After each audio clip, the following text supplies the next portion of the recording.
August 23rd, 2017. Will the council members introduce themselves?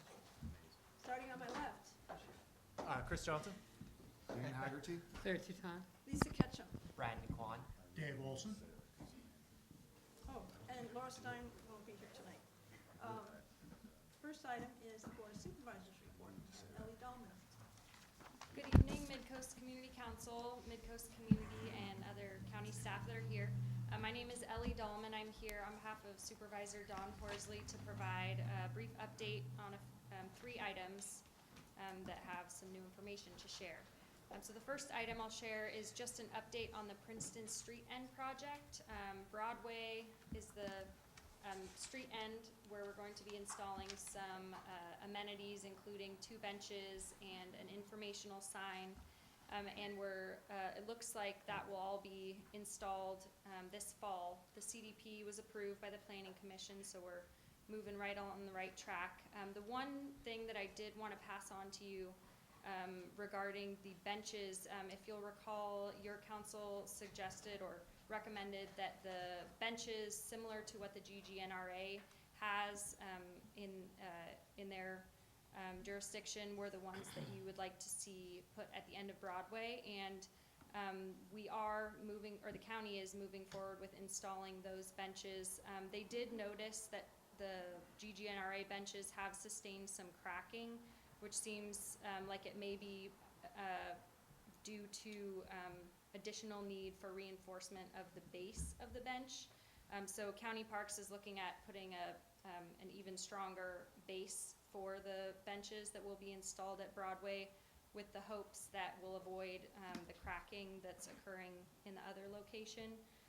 But did want to let you know that if and when the benches are begin to deteriorate, the county will most likely look to install the more traditional bench design that would be likely more durable, potentially either the other wood bench that was shown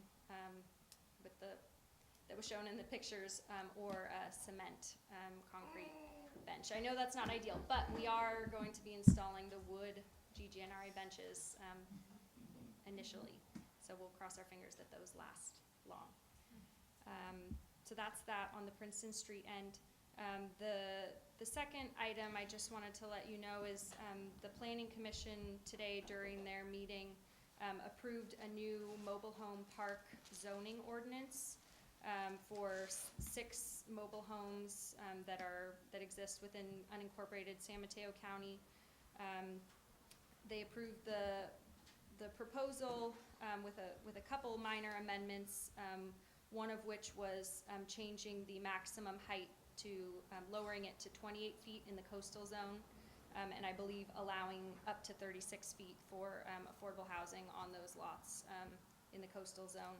And then the other amendment was just making sure to retain the existing design review and coastal development zoning designations for the coastal zone as well. But there's more information up on the San Mateo County Planning Commission website agenda. All the materials are there, and the next step is for that item to go before the Board of Supervisors. So I believe the meeting is yet to be scheduled, but I would expect it to be in the next couple months. So there'll be time for the MCC to send a letter then? Yes, I can. I will follow up with planning to find out if they have a date in mind for the meeting, and let you know. That way you can plan accordingly. And the very last thing is just regarding the San Mateo County Measure K Subcommittee. There is a vacancy for the District 3 representative, and Supervisor Horsley has requested that the MCC provide a recommendation for anybody that might be interested. The deadline is the end of, it's about a little less than a month away, mid-September, September 15th, Friday at 5 p.m. So anybody who lives in District 3, which is Supervisor Horsley's district, is eligible to apply. So please let us know if you have any recommendations. That's all I have. I must have misunderstood you, but Did you say something about mobile home ordinance, zoning ordinance, and then you said something about 28 feet? Yes. Are those two different topics? It's the same topic. So the mobile home district maximum building height is set at 28 feet in the coastal zone. Well, it's not officially been approved by the board, but the planning commission approved that amendment. Excuse me, but are mobile homes usually much more than 28 feet? I would have to check, I can check back That's and all. ask. Can I field the question? Basically, this is an ordinance that's countywide, and so all the other mobile home parks are on the bay side. And I think there's a mobile home park there where they have grand ideas, and I'm guessing that this was for them. 36-foot tall mobile homes in a park. Just picture it. But anyway, that's next to Highway 101. There is also manufactured housing that is double height Yeah, that would fit on one of those spaces. okay, just curious. So Two-story mobile homes. this is we just wanted to put wording in this ordinance that was specific to the coastal zone. And whatever they want to do over there is their business. That was my thought. Ellie, could you elaborate a little bit, please, on cracking of the wood, I guess? Is that? Yeah, so I guess Parks, I think in the process of just confirming the design of the benches that, per the recommendation of the MCC, it sounds like they did observe some cracking in the existing benches that they went to look at, which appear to be partially due to under reinforced base underneath the bench. And so Parks, in order to avoid this sort of cracking or damage for the benches that they will be installing at Broadway, they are going to be proposing a base that's larger, kind of in an attempt to further reinforce the bench, hopefully so that it won't crack the same way that the existing ones are. And I don't know if Parks has anything to add. Settling, I would imagine they're trying to avoid that from happening, and that would cause cracking in the bench. But it's positively determined, it's not just natural splitting from the sun exposure of wood, which occurs more so with certain types of wood, less so with specific types of wood that doesn't split. Yeah, I can ask Parks, the staff that's working on it, Scott Lombardi, if he's looked at if he's aware of different types of wood that might be less likely to crack than others. And did they share with you ideas of, a little bit more information as to building a bigger base? 'Cause I'm They interested. didn't share the details, but I'm sure they have designs that they're working on to make sure that they do everything possible to avoid what they've observed in the current benches. So Okay. once that's available, I'm happy to pass it on. Okay, yeah, I'll just note that I'm very concerned that it blends in and it doesn't, it looks like a normal bench and not like a, Yeah, fortress bench. I think the base, if I understand correctly, will be pretty much completely below, it'll be ground level and below, so it won't be something that you're seeing, More most of a likely. foundation Yeah. and They the support. probably wanna, create a foundation so that they can avoid the settling, but we get you details, I don't know all the details, so I'm sure that's something we can get you. Yeah, I think Yeah, that's the key interesting. piece. The Harbor District had put some benches out, and their pads were sticking this high up, real trip hazard. Yeah. And I mentioned it to them, but County Parks, I'm sure yours will be great. They won't stick up, right? Now the pressure's on. Yes. Anybody else have questions for Ellie? Anyone from the public have questions for Ellie? Can we go back to the height in the mobile home parks? You said existing height is 28 feet, but 30-something feet had been approved? So the new mobile home zoning ordinance will allow maximum mobile home height to be 28 feet in mobile home parks in the coastal zone.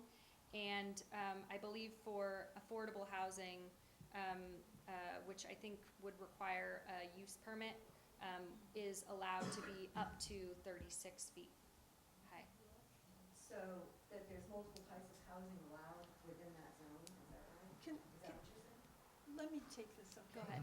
Yeah, I live at Pillar Ridge in the mobile home park, and our community is the one that got in control for mobile homes. And now the county is going to create a zoning district called Mobile Home District. So the existing parks in the unincorporated county will no longer be on some miscellaneous zoning area. They'll have a designated mobile home district. And so then they had, in this ordinance, they had maximum building heights. And lo and behold, there were these outsize heights for the coast side. So I sent in comments as the Pillar Ridge Homeowners Association, because the council didn't have time to discuss this and to get that lowered, and that's what they did. Pillar And- Ridge is affordable housing, though.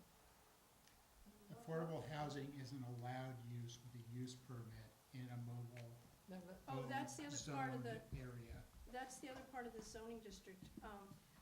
They can put in affordable housing in the mobile home district with a use permit. That's, it's not, I'm not sure whether that would be allowed at Pillar, I'm pretty sure it wouldn't be allowed at Pillar Ridge because it's called out specifically in the LCP as not to be demolished or displaced.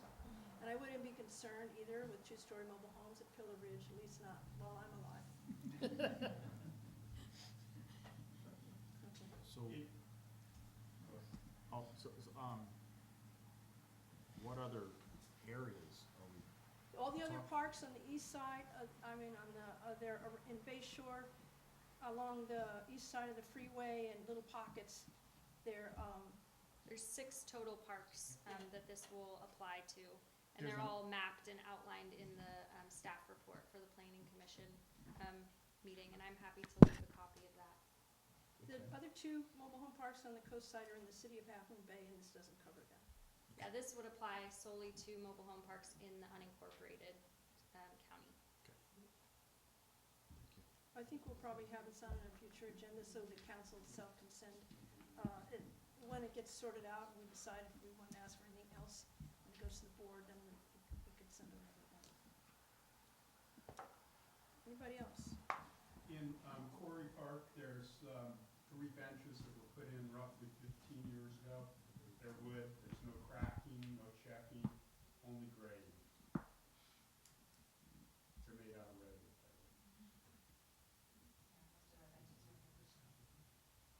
and there's different grades of redwood. You can get the best redwood, which will most likely, I'm sure they probably use good, it's These Mateo were- County these Park, were- right? We got, no, this High was quality. not county park. Oh, at it's the not. time.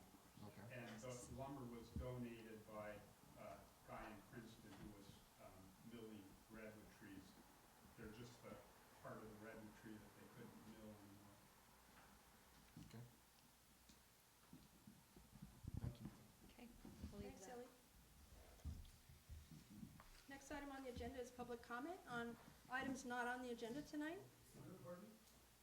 Harvey, you want to go in this section here?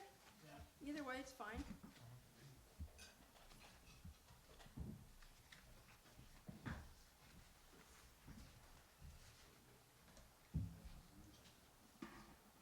Harvey Warback from Half Moon Bay City Council. I bring good news. I hope it's good news. I take it in the right way. On the SAM, the Sewer Authority Midcoast side website today is a signed stipulation and agreement that was signed by Granada, Montara, Half Moon Bay, and SAM all together. That took like over 8 lawyers to agree, and that's what took so long. But this stipulation is that Half Moon Bay will contribute to the intertie pipe system repair with the stipulation that if it wins the lawsuit, then it's stipulated that it would collect the money. But I'm pretty optimistic that things will finally come to some sense of agreement, and that the SAM meeting on Monday will allow the IPS repair to go out on bid soon, because it really needs to be done. So that's one piece of information that I'm glad to provide. The other good news that applies to the Midcoast side as well as the city is the city council has approved in principle a long-term lease for a new history museum that would be at the old jail and barn on Johnston Street. And we're encouraging co-siders of all stripes to contribute artifacts. The barn is about 1,600 square feet, jail's a lot smaller, but I was just up in Oregon and I saw a beautiful history museum in Florence. So I know that it can really enhance what a community is all about. And we're encouraging everybody to contribute. The History Association needs about $500,000 to develop this, and they're actively fundraising now. So that's good news for the whole coast side. The other thing that I think is relevant to some of you anyway is that we're in the City Council is in the process of drafting a cannabis ordinance. And that is what the City Council wants, and it will come up at the September 5th meeting for a first reading, is an ordinance that requires that all cannabis production, including retail, all that must be approved individually for each business permit by the City Council. So it's a way to really keep an eye on who is doing the development. The City Council is requiring in this ordinance that only existing greenhouses can cultivate cannabis within the city limits. And the existing greenhouses, if they want to tear down the old greenhouses, they can replace them, but they only use the same footprint. So we're not going to be increasing the square feet of greenhouses in the city. And we're going to require a 1,000-foot buffer between any of the retail sales, which will be part of these greenhouses, and daycare centers or schools. So that's happening. And the last thing I wanted to bring to your attention is the SFO roundtable technical committee meeting occurred last week, and we're optimistic that the FAA will soon approve moving the waypoint that currently is over El Granada and Half Moon Bay out over the ocean and preferably raising it. Laszlo Vespremi was there. I couldn't make it. I had to meet with the city manager. So he knows a lot more about the details, what happened at that technical meeting. But it's a step in the right direction to try to reduce this airline noise that we're all impacted by. Well, that concludes my report. Any questions for Harvey? Yes, Harvey, thank you for your report. So I have concern about greenhouse cultivation here in the coast side. And the concern is that, you know, essentially there'll be a concentrated high-value crop, and I don't think anybody here on the coast side wants to see, you know, towers with searchlights and barbed wire fence around, and so there's got to be that conversation started. How do we avoid, you know, that situation here in our coast? Well, the ordinance does require security. It also will not allow light pollution. All the lights have to be shielded. Yeah, go ahead. No additional lighting for security? Can you elaborate on the well, security okay. ideas that have been? As long as the light does not escape the perimeter of the grow house, that would be allowed, because you do need a lot of light for this, just like you need a lot of light right now for flowers.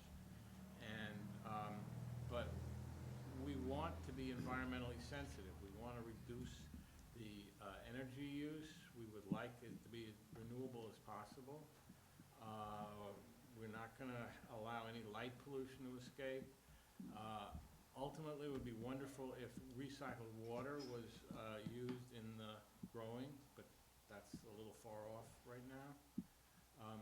But the mechanism that we can enforce to get this to be environmentally sensitive is that each permit must be separately approved by the city council. And the city council is very environmentally sensitive. So that's why I'm optimistic about the fact that we're not going to have hedge fund managers and polluters and people coming in who are only interested in a fast buck. But, you know, the farmers are hurting. That's something that's often ignored. Cut flowers are a dying industry. The amount of money in agriculture in San Mateo County is going down year after year. So this is, from my perspective, a good way to help local farmers and employ local people in the cultivation. So, I mean, I've heard a lot of comments about how terrible it is. I think it's actually a step in the right direction to help the economy, to bring in tax money, to help farmers who are currently struggling. You do understand, though, I'm less concerned with what's happening inside the greenhouse. I'm more concerned with eventually some people would want to break in to the greenhouse. And then the security that would be required to prevent that from happening may be more than, it may impact the feel of our area. That's all I'm saying. All right, I hear you. We'll see. Harvey, do you have any suggestions for people who want input? Should they go to the city council meeting? Would that be best? Absolutely. September 5th is going to be discussion and first reading of this proposed ordinance. That would be the appropriate time. Anybody else? Thanks, Harvey. Thank you, Lisa. Thank you. Oh, did you have, No, I've got announcements when we're ready for council announcements. you can go now if you want. Real quick, so a bunch of things coming up. The San Mateo County Parks Dog Committee has compiled a draft document with some specific operating policies, and we're going to be putting that out for public comment at several public meetings coming up in September. Neil Maralese is the chair of that committee. Sarah Berkland is also part of that committee as well. The first meeting will be on September 6th in Redwood City at 7 p.m. The exact location is on the county dog committee website, webpage, parks.smc.gov.org/dogs-@-SMC-parks. Everybody got that, right? You got that? Okay. Only one time. So the exact location, Redwood City, is on that webpage. Also, then the next day, we will have another meeting at 7 p.m. in Burlingame. And we're also currently looking for a Midcoast or a coastside location for another meeting. We have some specific policies now, and this is the point where we really want the public input. Okay, these are specifics now that we're proposing.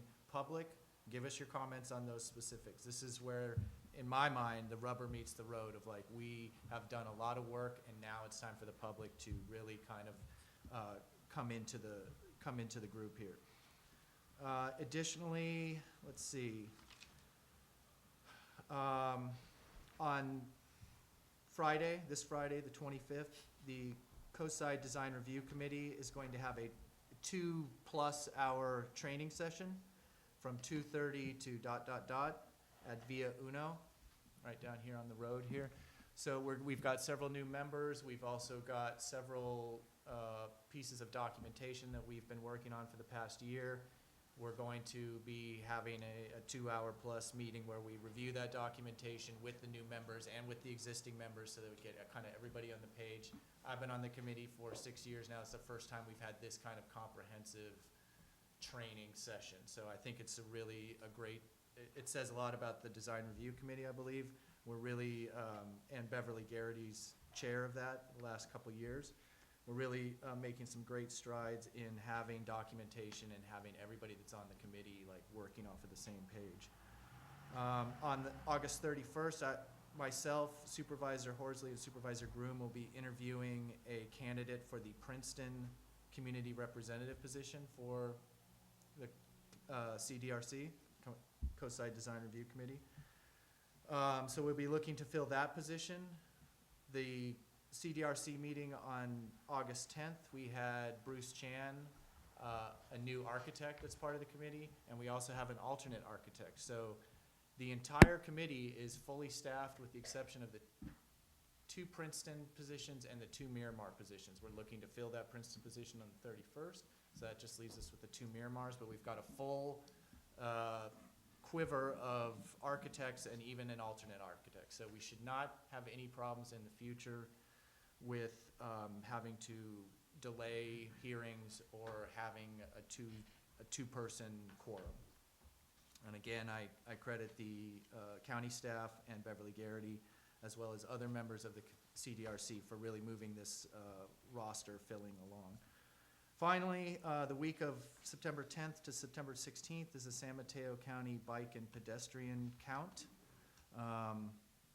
You can go to the San Mateo County website if you want to sign up for that. I will be out on Highway 1 at Miramar Road at 7 a.m., which is extremely painful. So wave to me when you go by. I'll be counting. And I think that's it. Thank you. I just want to tag on one more plug for Coastside Design Review. Miramar. If you know anybody, if there's anybody from Miramar here, or if you know anybody that lives in Miramar that's concerned about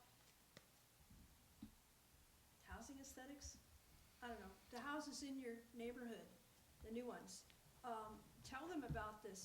There's no community rep at all. There's no Miramar person on the MCC. I mean, if they want to get involved in coastside stuff, we're here. What that means is, in fact, the rep that was on there he was vacated because he wasn't coming to the meetings anymore. So in addition to right now, we don't have a Miramar rep. We kind of haven't had one for a while. And the issue with that, if you live in Miramar, is when the CDRC goes to vote on a project for Miramar, it's the 2 architects who are voting. And the architects don't necessarily have to live on the coast side. I believe they both do right now, which is just happenstance. In the past, that has not been the case. So if you're in Miramar and you've got a project, and there's a project going to CDRC for Miramar, there will be 2 people right now voting on it who don't live in Miramar. So that's why the CDRC has a community representative for each of the 5 unincorporated communities.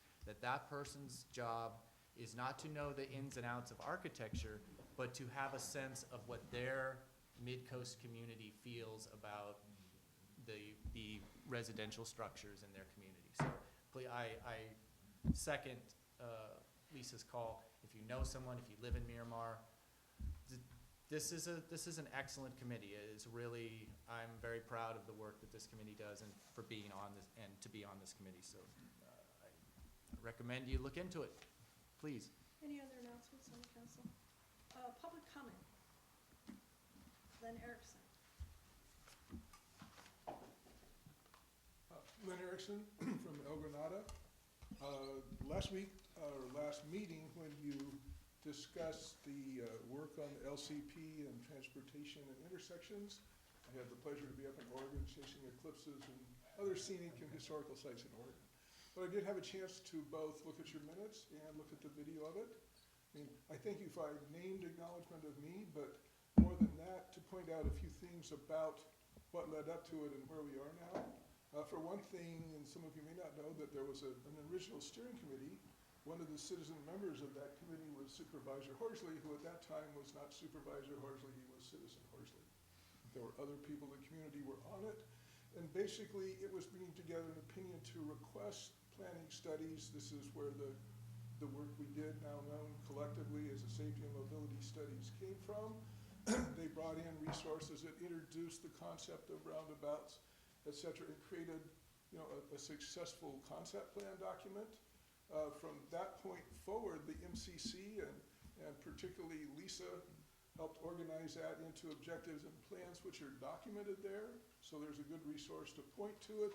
But that was very much at the conceptual level. With the actions that were being reported last time, which was, while not a shovel-ready, was looking at a very specific roundabout design, you could argue that you brought that overall process to a close in the sense that it was pointing for the concepts and the framework. And while you may have now a good plan or the parts of a plan for a roundabout there, it really opens up a couple of different things. One is that from the Caltrans funded those studies. It was that document and their collaboration that made it go. But now we're at a point where you need more input and more plans to look at it. Basically, if you look anywhere, people talked about, for example, the roundabouts at Stanford. The roundabout doesn't exist in isolation. It both supports its community, and generally there are other roundabouts that provide that context as well. But in terms of that kind of step, that's a serious planning effort. And really, while we have the planning department support, talking to Caltrans a year ago when it was part of an effort to bring the Cypress intersection forward, and talking to the groups at Caltrans that had funded us, the number one thing they said is, well, does the community want it? And that doesn't say, what is the planning department and the county doing, what are we bringing forward? So and now, just as the MCC sort of took over the documentation, they're probably a central point to bring forward a request. Because really, it falls to us to say what we'd like to see done. The actual execution would require collaboration of Caltrans, the county, community, et cetera. But that's sort of where we are. That sort of exists as an open need and opportunity. Thank you.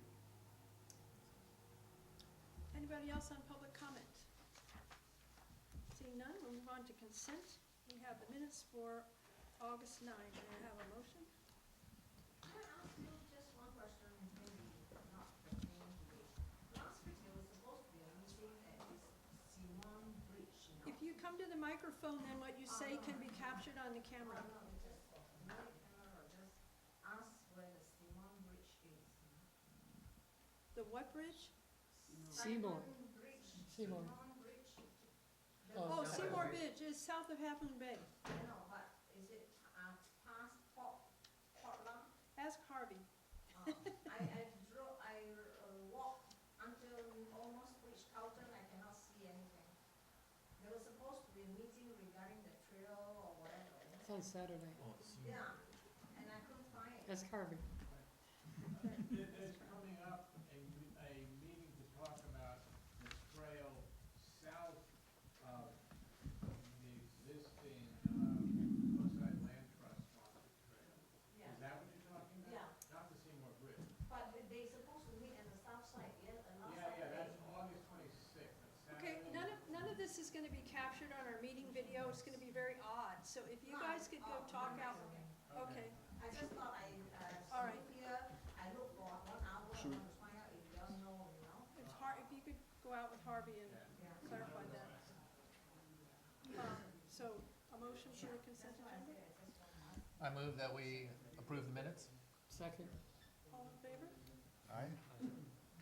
6-0, thank you. Oh, the first item on our regular agenda is the Ohlone Portola Heritage Trail, and we have Sam Hertzberg from County Parks. Thank you very much. This is a very interesting project. One of these projects, kind of like, why are we all here? Paul Reimer was an engineer with Bechtel, but he was also a board member of Peninsula Open Space Trust, and he started reading the diaries of the Portola expedition, the Gaspard and Portola expedition, of whose anniversary of that expedition will take place in 2 years from now, the 250th anniversary. And this was really the game changer in California in terms of the European colonization of the Bay Area. And what he tried to do from reading these diaries was kind of map out, at least conceptually, where he understood the trail to go. They were traveling this was an expedition talk about expedition, was 250 people, men, women, and children, with cattle, with horses, and with 1,000 mules, who were traveling originally from Spain to Baja, Mexico, and by foot from San Diego up the coast of California. There were several supply ships. One of the supply ships was supposed to meet them in Monterey, missed the bay, and actually met them in Waddell Creek. At Waddell Creek, the sailors had scurvy. The expedition was exhausted. There'd been some weather. The Alonis encountered them and took them in. There was something called the Big House at the Coroste village, south of Pescadero, which was a structure that could hold up to 200 people. They gave them food, and some of the food had rose hips in it, and it cured the scurvy. They healed them, and they took them hiking on not their trails, but what they called at the time their roads, up the coast of San Mateo County. And they went basically from village site to village site, and the expedition camped adjacent to, but not in the village. Part of the reason I understand is because the Indians were very interested in the expedition and kind of wanted to talk and hang out all night, and the expedition really wanted to prepare for the next morning on their travels. But they followed from camp to camp along this trail up to Pacifica. So this was an example of the mapping exercise Paul Reimer did that was captured in the San Mateo County Historical Museum La Peninsula article. Yeah. Excuse me, Sam, could you help us get familiar with what we're looking at? Can you You're point out looking a at couple of markers? Yeah. Marker points? I'm not sure where we're. So what are we looking at here, for example? So this is an example. There's actually 6 of these maps, and they only cover the coast side. They do not cover the bay side. The expedition went in San Mateo County. The trail basically would be about 90 miles, 50 miles up the coast of the coast, from village to village. So this is just an example one where it says Portola Camp Number 1 in San Mateo County, and it's following this route. Where's the ocean? What's that? The ocean is right here. This is on Nuevo right here. Okay. This is the county line right here. So this is just an example map of what a trail, people do trail planning, it's just a line and a map, and trying to read the diaries and understand where they went, what were the sites they were seeing, and where was the camp, where was the Ohlone village, and where was the expedition camp. So that was this exercise here, the first step in the process.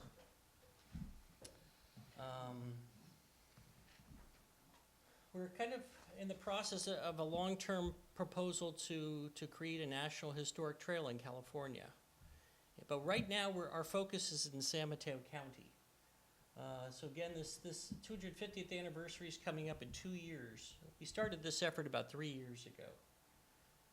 In early 2015, at the recommendation of the Parks Department, the Board of Supervisors adopted a resolution setting up a committee. At the time, we called it the Portola Expedition Trail Committee. And this is this Gaspar de Portola on the left, and that's what the expedition looked like as it encountered for the first time the San Francisco Bay. And that's at the discovery site, Sweeney Ridge, GGNRA lands. But they were not the first people here. For 10,000 years before that, there were a significant Ohlone population in San Mateo County, and my understanding from the estimates of the time, there were about 310,000 Native American Indians in California. So while the Europeans were coming and discovering, they were not the first ones here. And there were many, many tribes. In San Mateo County, we are working with one of the descendants of the Ramaytush Ohlone tribe that was based out of the Puristack village, which is where the Sanchez adobe is. However, let me just mention that we're working also with several other tribes. The Amamutsan, who were their territory was really from Santa Cruz County line down to Salinas, as well as the Muwekma Ohlone, which are really more the South Bay and the East Bay. So when I was asked to put together kind of the trail committee and your dream team, I put together kind of a broad wish list of who would participate, and everybody showed up. So this is an effort that's chaired by Supervisors Carol Groom and Don Horsley. Don obviously has the 3rd District here on the coast side, but Carol, besides being a county supervisor, she also serves on the California Coastal Commission. Federal and state legislators at all levels are involved. GGNRA is involved. We've engaged with the National Park Service River Trail Conservation Assistance Program to assist us in trail planning. And we're also talking to the Juan Bautista de Anza National Trail folks. Now, the Juan Bautista de Anza Trail actually happened 6 years after the Portola expedition, but that's already a national trail. Coastal Commission, State Parks, Coastal Conservancy, Mid-Penn County Parks, Park Foundation, cities of Half Moon Bay, Pacifica, Woodside, Portola Valley, Menlo Park, Palo Alto, San Mateo County, Half Moon Bay, Pacifica Historical Associations, and some of the ones on the Bayside are starting to get interested, and again, the 3 tribes. So we've got a number of subcommittees with this effort, kind of a vision committee with the county supervisors, county staff, and the River Trail Conservation Assistance staff. Our core planning committee, of which your own Dave Olson is on that working committee, and helping us do some of the produce some of the deliverables right now, and we also have an interpretive committee. So we had a lot of discussion about the trail name and the fact that the Alonis were here first. We've had 6 large trail committee meetings, and there are about 60 different participating agencies or organizations involved at this point. There's consensus for the name, the Aloni Portola Heritage Trail. Again, recognizing the 10,000 years of Ohlone presence on the peninsula, the importance of the Portola expedition, and we've just learned that, you know, the initial interactions were incredibly friendly, all the way from the coast side, all the way over to the bay side and back. Portola and the expedition subsequently hiked all the way back to San Diego, and soon thereafter, the Juan Bautista de Anza and the fort and the Presidio and the missions, that all happened 6 years later. So we're in the process of drafting an RFP. We plan on creating a feasibility study. We've identified interpretive opportunities along the way, identified what kind of steps we should be taking in preparation for this 250th anniversary, as led by the Historical Association. We've developed a statement of historical significance, which is kind of something you would do if you were proposing a national trail, kind of recognizing. We're following a lot of national park kind of guidelines. And then we've been doing a mapping exercise, and when we're looking at this, we're also looking at the California Coastal Trail, where there's potential overlap for construction of maybe one trail instead of two, and completing 50-mile gap, you know, in the California Coastal Trail in the San Mateo County coast. We're looking at the possibility of identifying a historic route, a recreational route, and an auto route. So like Highway 1, Sharp Park Road, you know, Highway 35, you know, there's a way to identify an auto route, maybe even a bike trail along that, mapping it and signing it with wayfinding signs. So this is a map in the Pacific area. This is just a location. This is the 8th of our maps on the coast side, and this is showing as it's coming over the historical route, kind of following over Montera Mountain there, down to the south side of Pacifica, wrapping around, encountering the Sanchez Adobe, the Pier Stack Village site, wrapping around to Fassler Avenue and making its way up to the Discovery site. What's the red and what's the yellow? Which is what? Blue is the California Coastal Trail. Yellow is, Yes, on the historic route. I think it gets us on a historic route. I don't remember what the And what's the red? yellow is off the, I mean, they're very overlapping right there. I don't have the legend in front of me. I'm sorry? The red part there. It could be, yeah, the old San Pedro Valley Road. It's the Mountain Road. current proposed route. The red is current proposed? Yeah. And is that the bypass land that, and shaded in there? Yes. Yes, it is, as a matter of fact. Okay. So then we've mapped the entire county, and from the discovery site, we've identified trails in the watershed. Those dots, the yellow dots you see along the way are where Ohlone villages. These are not all of the Ohlone villages in San Mateo County at the time, but only those that were encountered along the trail. Pretty much following from the discovery site, San Francisco Water Department's going to be creating a trail connection from Sneath Lane down to San Andreas Trail at San Bruno Avenue. You can then take the whole Crystal Springs Trail, once the dam and the south of dam sections are completed, all the way to Woodside, Whiskey Hill, and then cut over to Sand Hill, take it all the way to Menlo Park and Palo Alto, and that's where the historical marker is of where that campsite was on the Menlo Park side of San Francisco Creek. We just recently took a field trip with supervisors Horsley and Groom in the interpretive committees and the core planning committee, and we looked at one of the things we looked at was the Sanchez Adobe Interpretive Center. We did a master plan in 2008, and in 2018 we plan on constructing the interpretive center.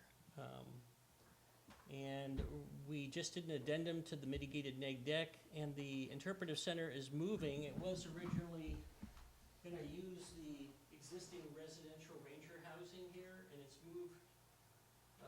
We're going to retain that ranger housing, and the interpretive center here is actually going to have a face-on, head-on view of Sanchez Adobe with a pervious parking lot in the back, and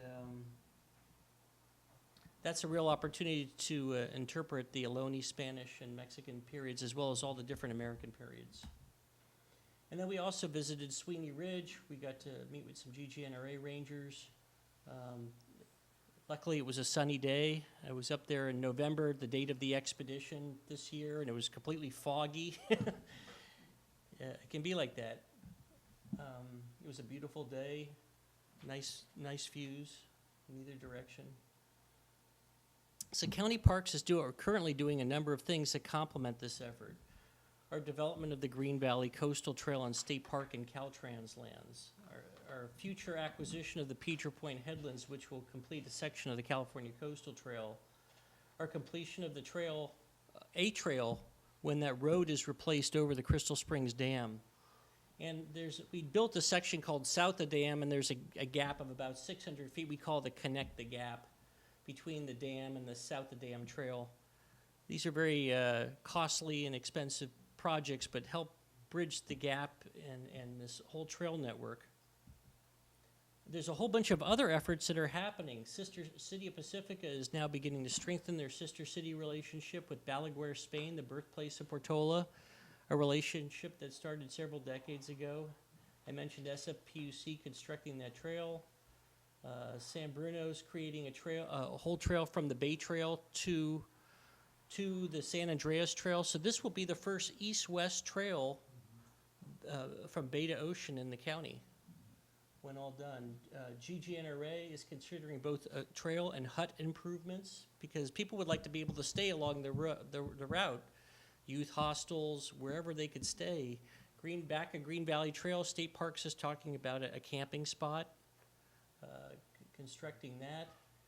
The Peninsula Working Group on Regional Trails just provided comments to Caltrans on their bike plan they're doing for the Bay Area. And so identifying a bike lane, a bike route, an auto route on Highway 1, for example.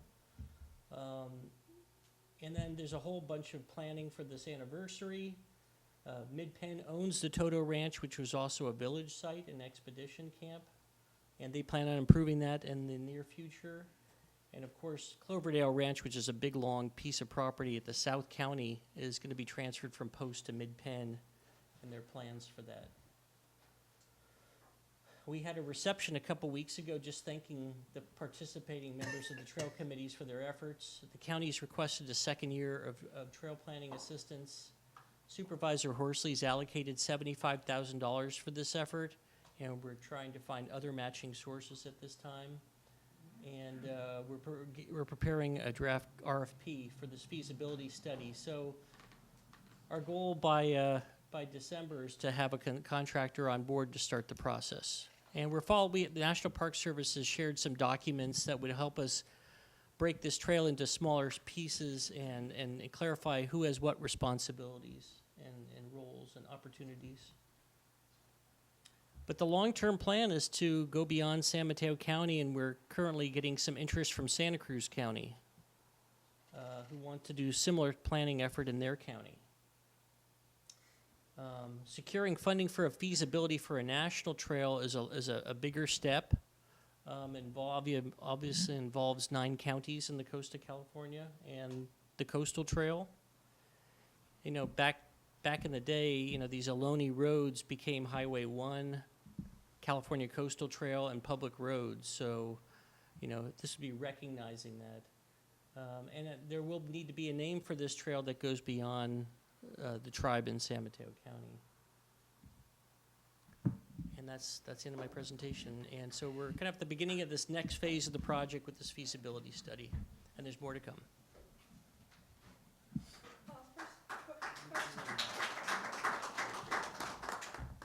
Questions from the council first? Okay. Anybody? So if anybody in the public wants to comment or I ask. do have a question. Sorry. You mentioned that there may be some structures built along the trail at some time. Well, you know, if there is a concept of a hut-to-hut kind of experience, as Mid-Penn moved over to the coast side, one of the things they said is we agree not to build huts or campsites on our land, so that's kind of problematic. GGNRA has opportunities, state parks has opportunities. How it all gets worked out is to be further defined at some later decision, but you could also have these spurs, like the lighthouses could be spurs where people could, if you're biking on the coast side doing this whole trail, you could be stopping in various places, and that would be a nice experience. And places like Chile, they have something called the S Trail where people can hike, and there's huts along the way, and we could have that type of experience here. And while there are issues with agriculture in our south coast side, those can be resolved, and we can find a way for those uses. And there may be complementary uses that could happen as a result that aren't currently happening. Things to consider.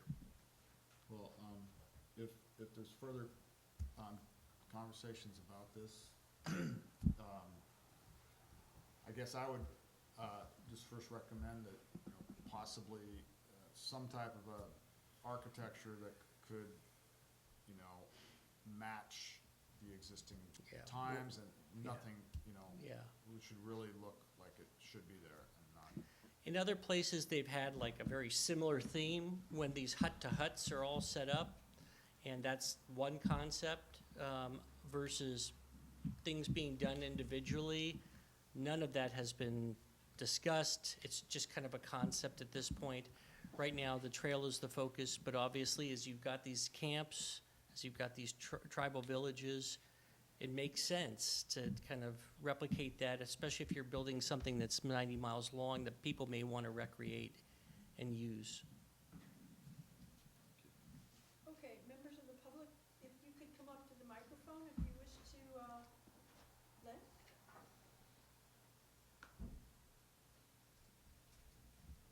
So, thanks for the presentation, Sam. It was very helpful in overall context. Two things that struck me. You talked about trails underway or planning. For example, you mentioned the Greens Alley Trail, which is a major efforts of parks mapped out. You also had dollar signs attached to things, and it does seem that this program as a whole is a way to fund certain parts of trail development. That's right. Which is needed and a good thing. But because the parklands that are involved here on the Midcoast involve all the agencies that you're familiar with, state, local, county, as you put it together in the context of this historical venture, you're also touching the network of trails that are needed, in some cases not planned. So I'm interested in seeing it put together as it relates to the trails of the Midcoast in a plan where you can see all the trails that might be connected there, emphasis to the historical ones, but putting together an overall network that works well. I think that this is really looking at a north-south and then east, you know, trying to finish this particular trail network before we kind of get into all the spurs that are possible. But just on the funding issue, a couple of opportunities. Number one, they created something called a priority conservation area concept. Metropolitan Transportation Commission and ABAG created that. One of the things that we identified in the county that the Board of Supervisors adopted was completion of the California Coastal Trail in San Mateo County. So if we're doing that and we're using funds from the Metropolitan Transportation Commission, that we're actually a magnet for those funds. Another thing that's happening is the future park bond. And I was at the Bay Area Open Space Council this spring, and I asked the question, State Parks doesn't have any money. We got 5 parks, in the coast side. They don't have any money for the staff or the design or the maintenance of it. Are they going to be able to finish sections of the California Coastal Trail? And they said yes. From that park bond money, there will be money available to do things like that. So, as well as for other agencies to apply for that money. We have the Coastal Conservancy very engaged in this process. And so I think as you plan and you build consensus, you attract funders. Right. And you've just listed several organizations and trails, some of which I'm aware of. You know them all in detail, but even as you show them at a meeting here, it's good to have something that gives a total context as it relates here. I mean, just as a background piece, just as it was hard to get parts on the map. So those are helpful things to have. Well, the feasibility study will get more detail-oriented. So first we wanted to kind of gather our collective knowledge in these committees, trying to understand what we all collectively know. These will be appendices to the RFP so that the consultant will not be starting from scratch. Anybody else in the public wish to come up to the mic? And nobody? Okay. Anybody who has questions in the future that are specific to the Midcoast is more than welcome to contact me. So the next item on the agenda, also county parks, an update on Fitzgerald Marine Reserve Master Plan, assessment and progress report. So this is going to be Sarah and Sam. Yeah. Okay.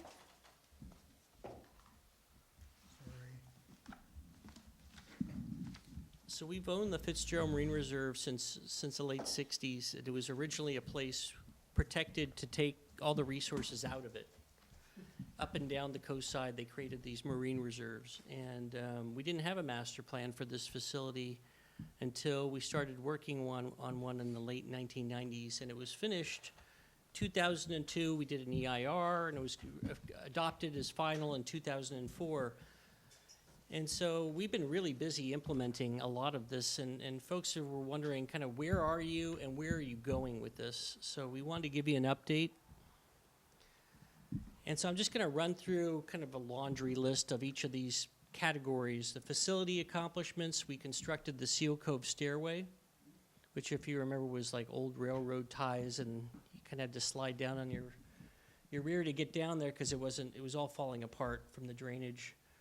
It's now a nice stairway with interpretive signs and a landing down there. We acquired the Pillar Point Bluff. We identified that as a need to create a linkage from the Marine Reserve along the ocean side to the Pillar Point Marsh, which was newly acquired at that time. We now own much of the Pillar Point Bluffs, and trails were improved in that area, parking lot.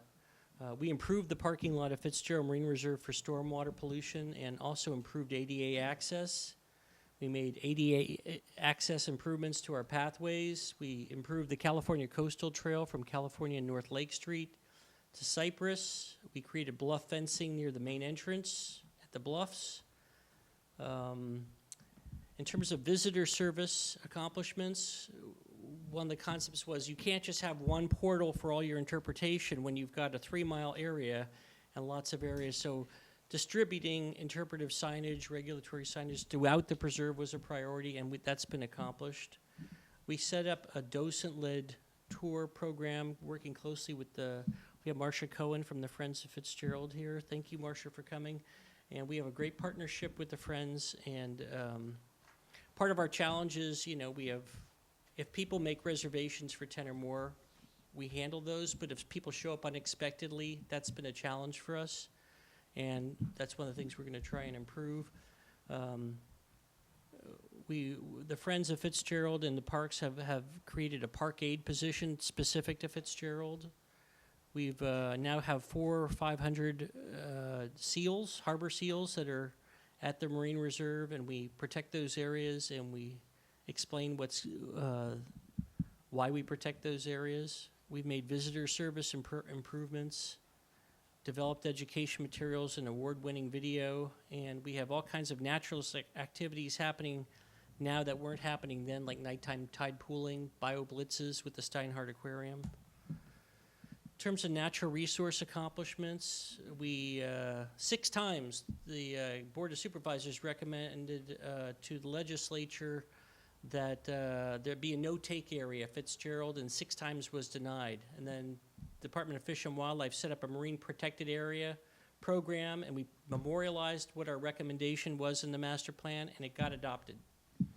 So it received the highest level of protection as a no-take area. We developed vegetation management guidelines for county parks, including Fitzgerald. We did the first phases of Monterey Cypress management and San Vicente Creek restoration. Stormwater improvements, not just at the main parking lot, but throughout the whole area. The County Public Works Department secured a $2.5 million grant to do green infrastructure along roadways for stormwater pollution prevention, and we're working closely with the RCD and the County Environmental Health on tracking down sources of fecal bacteria. And there's been a mapping of rare and endangered plants through the reserve. So other progress to date, connecting the Marine Reserve to the Pillar Point Marsh. So some of these acquisitions happened. There's now a marine protected area collaborative in California that's working across agency boundaries to work through various issues and develop similar educational resources. The Big Wave development will be restoring sections of the Pillar Point Marsh which were degraded by prior agricultural encroachment. There's been a stormwater plan prepared for the Fitzgerald Marine Reserve Area of Special Biological Significance, and it's being implemented, and part of that has been a delisting of Fitzgerald Marine Reserve by the Regional Water Quality Control Board and County Environmental Health for fecal coliform. Levels have dropped dramatically after decades of efforts, but it's still being monitored. With that, I'm going to turn over to our Acting Director, Sarah Berkland, for the rest of the presentation. Good evening, everyone. So Sam has talked about the assessment we've done as a department about how we've been doing in implementing the master plan. And another thing we wanted to do was to try to look ahead and focus our resources on those things that are the most important to the reserve and to those members of the public and the Friends of Fitzgerald and others who really care passionately about the reserve. What are the most important issues we need to be focused on as a department? And the big picture goal is clearly that we need to continue to try to protect those outstanding natural resource values we have at Fitzgerald. And what's wonderful is the master plan goals are, I think, still very relevant today, and the tools for accomplishing this big overarching goal, which include emphasizing the sensitivity of this resource, enhancing the educational values of the reserve. Education is paramount for this reserve. And then also, one of our biggest challenges is managing visitor use. So we flagged that as a really high priority for us over the next few years and even the immediate term. So what we did was put together this progress report flagging some of these issues, identifying some of the priorities for the department, so again, we could help ourselves focus resources. Also, it's become a really nice communication vehicle for us. We've had several very productive meetings with the Friends of Fitzgerald Marine Reserve to go over this progress report. It's also been a nice communication tool for speaking with the county manager's office and our supervisors. It helps us, I think, establish a consistent vision as a department for what's really important and what we need to focus on. So some of the things we've been working on, and we've actually implemented some of this already, we've updated our website to so that when you go to Fitzgerald Marine Reserve, right away you see that there's a reservation requirement if you're a group of 10 or larger. You had to hunt for that previously, and we realized, gosh, let's just put that right up front. Another thing we want to develop is some additional material for our website and elsewhere where we can make recommendations to folks who want to go to the beach and have a beach experience, to let them know, hey, Fitzgerald maybe isn't the best place to go if you want to play volleyball or, have a big old picnic. It's not that we discourage picnicking, and we've created a nice picnic area, but up top. So we're trying to keep that kind of activity away from the seals and away from the reefs. But how do we get that message out to the public in a positive way and let them know there are other places they can go that are a lot better for that than Fitzgerald? It's been great this summer because we've had an intern in our office, and she's very interested in marine issues, and she's already put together a list of all the organizations that promote Fitzgerald Marine Reserve as a place to visit. And she's been reaching out to each of these to see whether they are also identifying the group reservation requirement and flagging that this is a reserve that is focused where education is the most important use. It's not for recreation. So she's contacted, I would say, over half of these organizations and has started to document whether or not they're changing their messaging about Fitzgerald. So I'm hoping that's going to have some effect on the visitation we're seeing. The other issue that's come up that was raised to us by Friends Group is we've had schools showing up and school buses showing up that didn't make prior arrangements to meet with a docent and be led on a tour. So we've also been reaching out to schools to let them know they really need to do that. They just can't show up with 60, 70 kids. So another thing is looking at whether there's additional signage we can put out there. And in fact, we just put out a new sign that one of our rangers, Rob Calla, helped develop with some very clear messaging about, hey, this isn't a place where you get to pick things up. You need to leave things alone. Look and appreciate, but don't take anything away.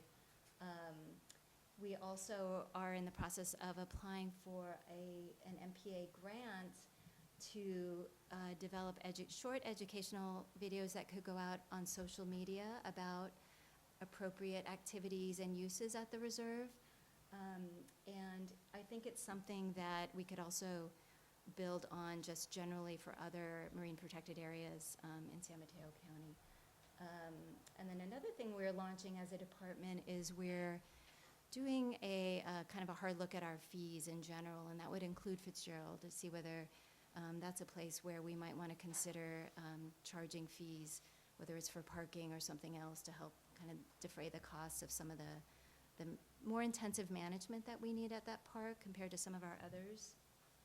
And then, of course, we need to continue enforcement training and come up with ways where we can maybe do a little bit better job of enforcement, and particularly where we've got folks who are repeat offenders, a way to track that and just follow up with those folks. And then longer term, we've talked a bit about whether it makes sense to, at some point, develop a visitor management strategy that takes a really rigorous look at the kinds of uses that are occurring, looks at best management practices from other agencies that are managing similar ecosystems. So rocky intertidal ecosystems and beaches, just try to see if there are some best management practices we might want to adopt.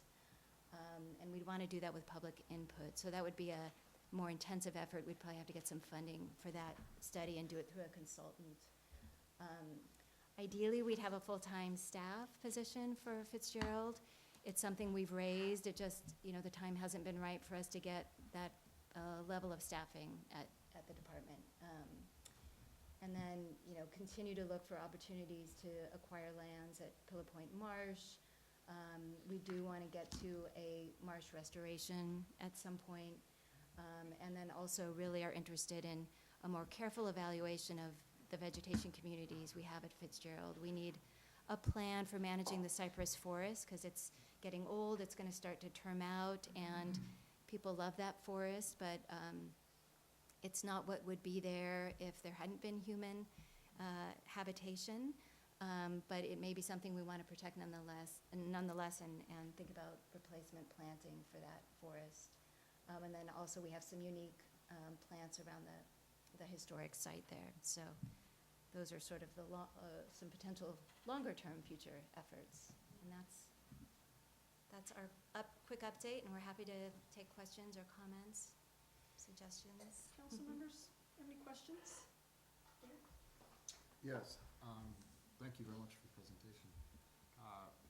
In regards to you mentioned that there may be some fees involved in the future for use. Have you explored ways to promote better for people that are able to donate more as opposed to giving just, any visitor a fee? Yeah, we do certainly, working mostly with our Parks Foundation. We definitely are constantly looking for ways to raise revenues for the department in general. And,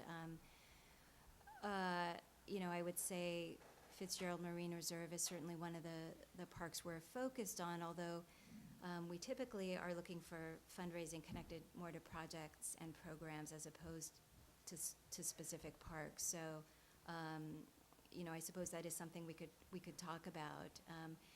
But the fee, as a department, we really need to take a comprehensive look at our fees, because I don't know if you're aware, but we do charge fees for some of our parks and not for others. Fitzgerald is one where we don't have a fee to enter the park. So we're going to take a comprehensive look at all our parks, and what I like to do is just make sure we have a rational basis for the fees we're charging. Why are we charging in some places and not others? And also make sure it's equitable. We don't want to make it difficult for folks to enjoy the parks. That's certainly a concern.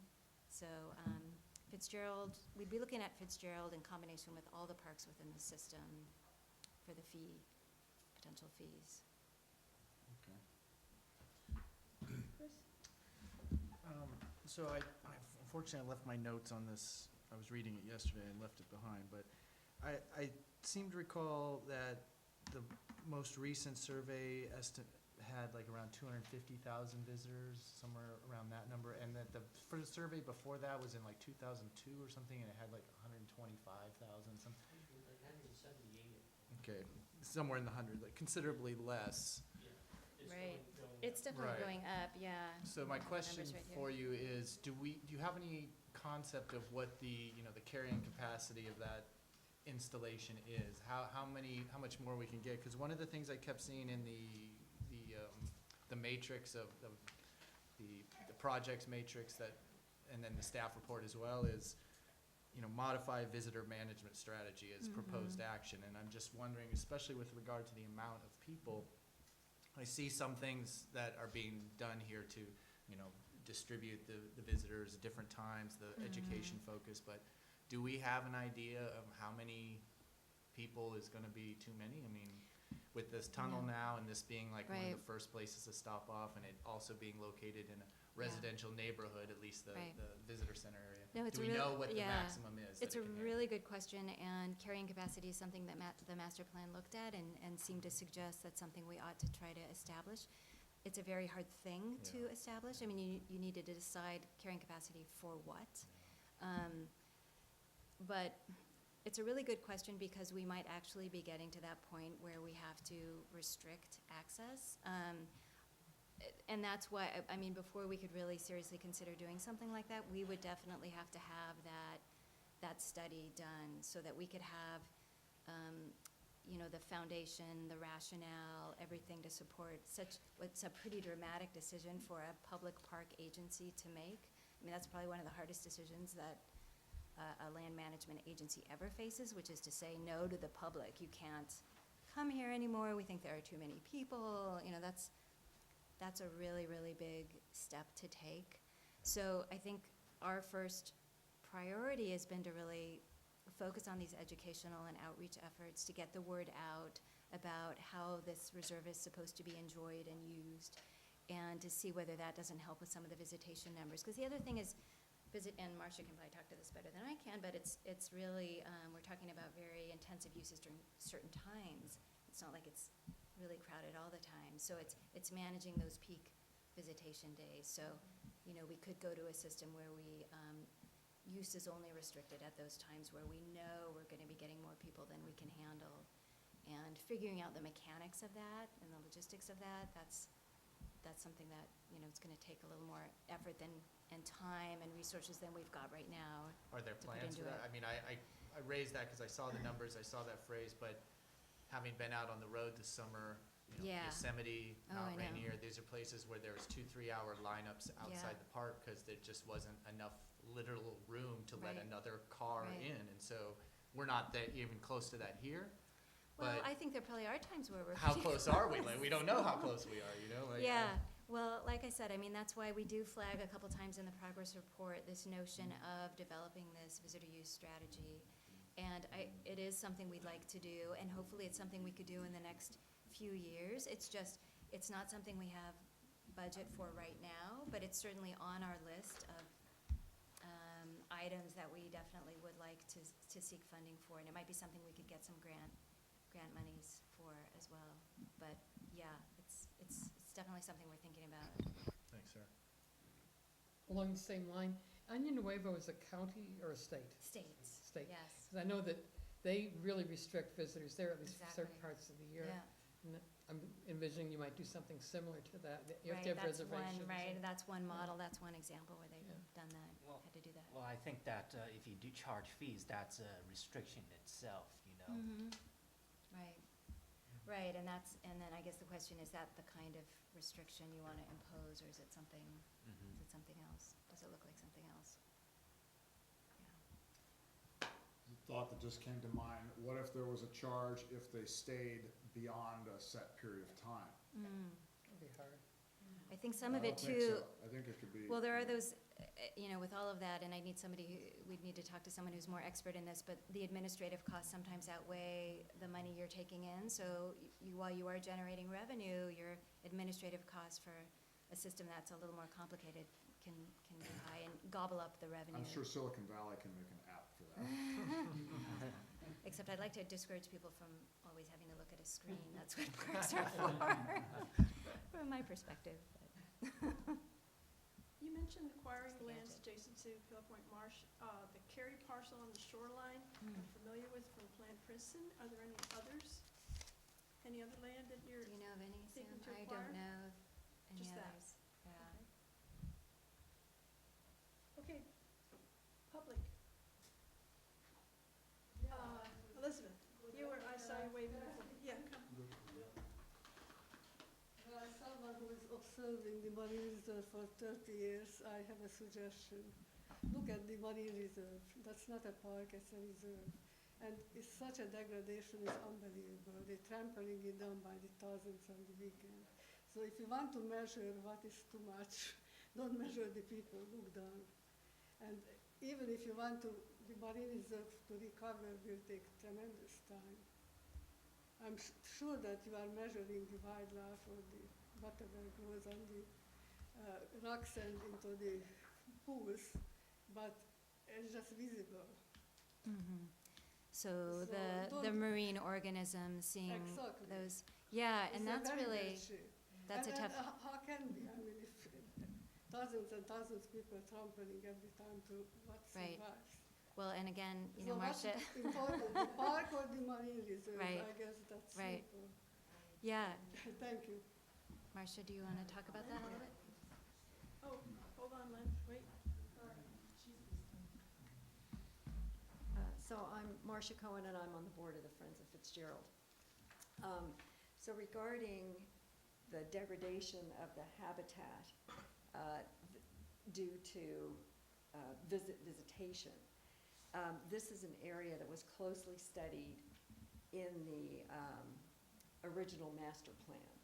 The consultants did a study, and the then supervising ranger, Bob Breen, who I'm sure a lot of you know about, also conducted a long-term study in a controlled way to compare areas that were subject to visitation and trampling and an area that was cordoned off. And I believe that study, Sam, I don't know if you remember, I think Bob's study was like a 10-year period. It was a very long period. Before the tunnel. Oh, yeah, this is way before the tunnel. Yeah. And the results were inconclusive on both parts, both from the scientific aspect and Bob Breen's aspect.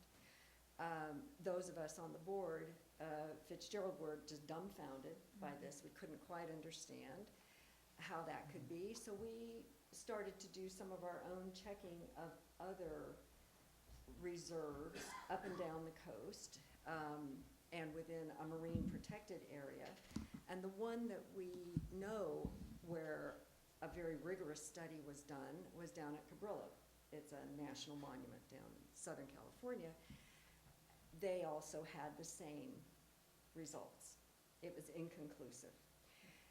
Part of it is the area, especially up here, there are so many other factors that are affecting the habitat, besides overloving it. So we've been working really closely with the county, and we all recognize this as a problem. And we are also looking for guidance from the MPA, the Marine Protected Area, the San Mateo Marine Protected Area Collaborative, in trying to come up with ways to manage the degradation of the environment. It's a very complex subject. Everybody's aware of it that's out there. I mean, everybody tries to walk, very gently out there. The scientific evidence it's hard to nail down, really hard. So. Why do you go up there, sir? Because I don't know if you'll be on the camera. Will you? At the time we did the master plan, we also did a resource assessment of the tide pools, and that created a baseline of what's there. And the only other one that had been done in California was at Point Pinos. And one of the things our consultant at the time, Tanera, had said was, you're already ahead of the game because you have an on-land presence, whereas they had no on-land presence at Point Pinos. So we do have baseline information, and there have been scientific studies done up and down the California coast. We allowed them at Fitzgerald Marine Reserve to gather data. Part of the problem is we need to synthesize and understand this data, and so that's an exercise in itself. Lynn?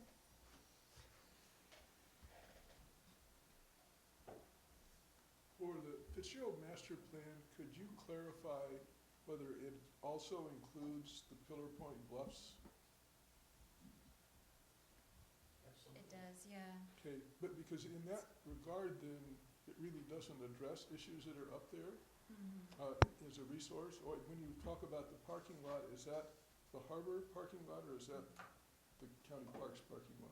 County Parks has a parking lot on the southeast side of the marsh. Right, so that's the one you refer to?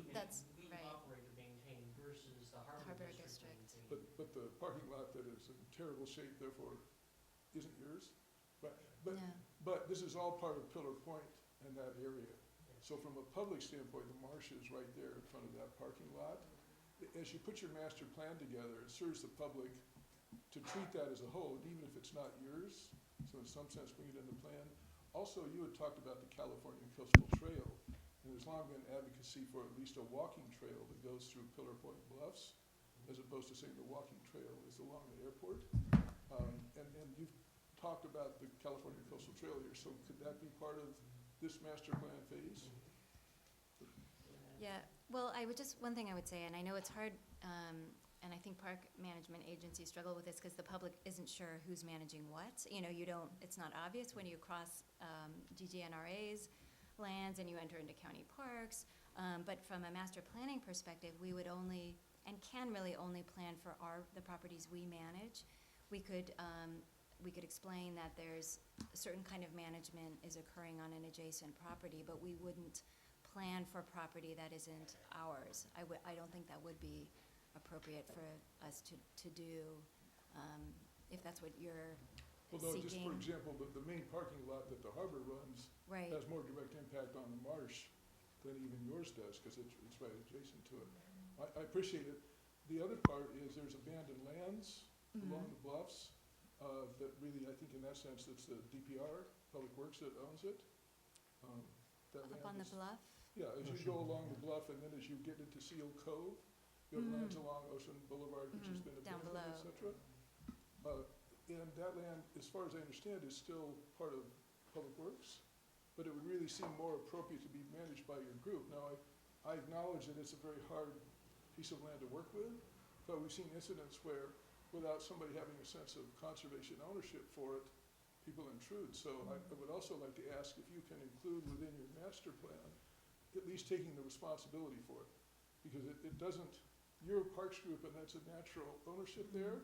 To say it's Public Works really just leaves it sort of abandoned, which in this phase of the master plan, I wouldn't think you'd want to do. So, at least Yeah, deal with its future. but it's not park property.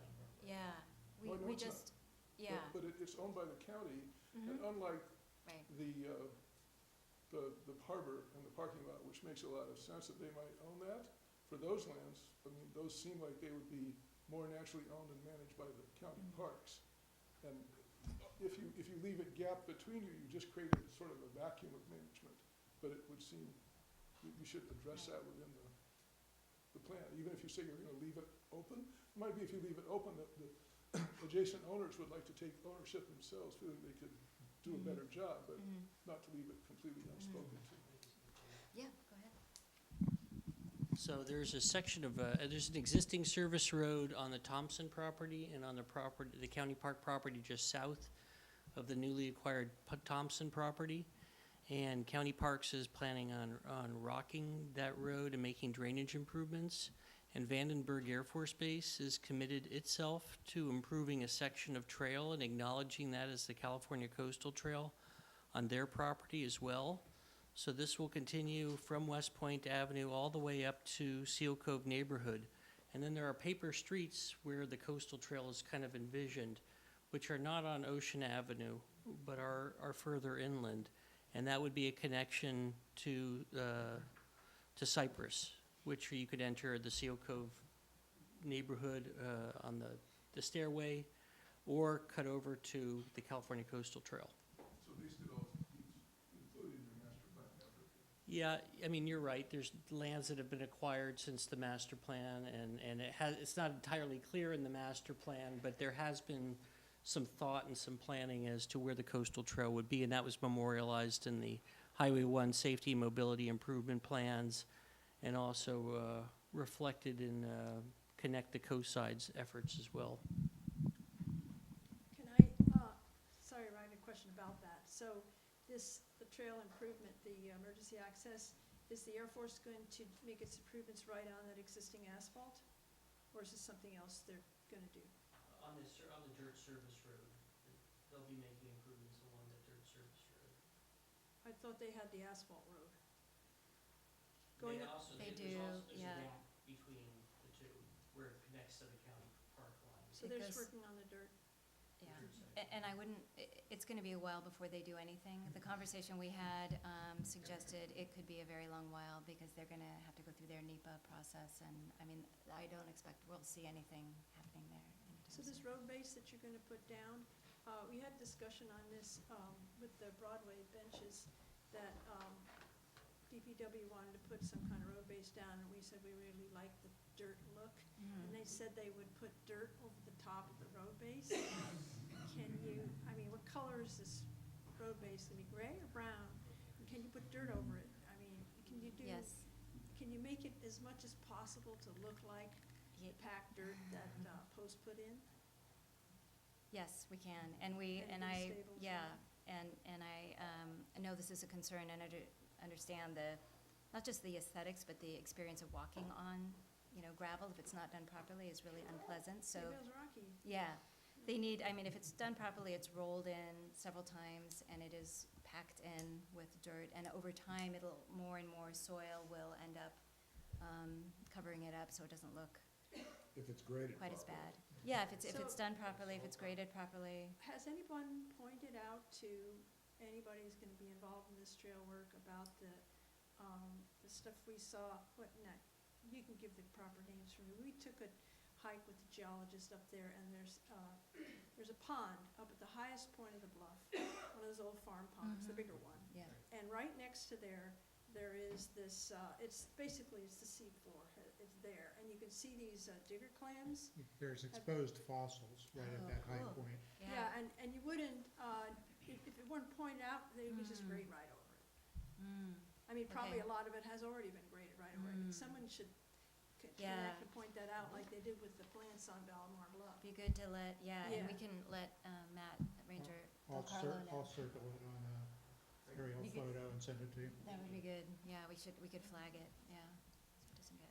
And I had one more question about Big Wave and the restoration where the farming was done. So has there been any, I know that's kind of overdue, has there been any communication between Big Wave and County Parks as to exactly what will be done? Oh, good. Yeah.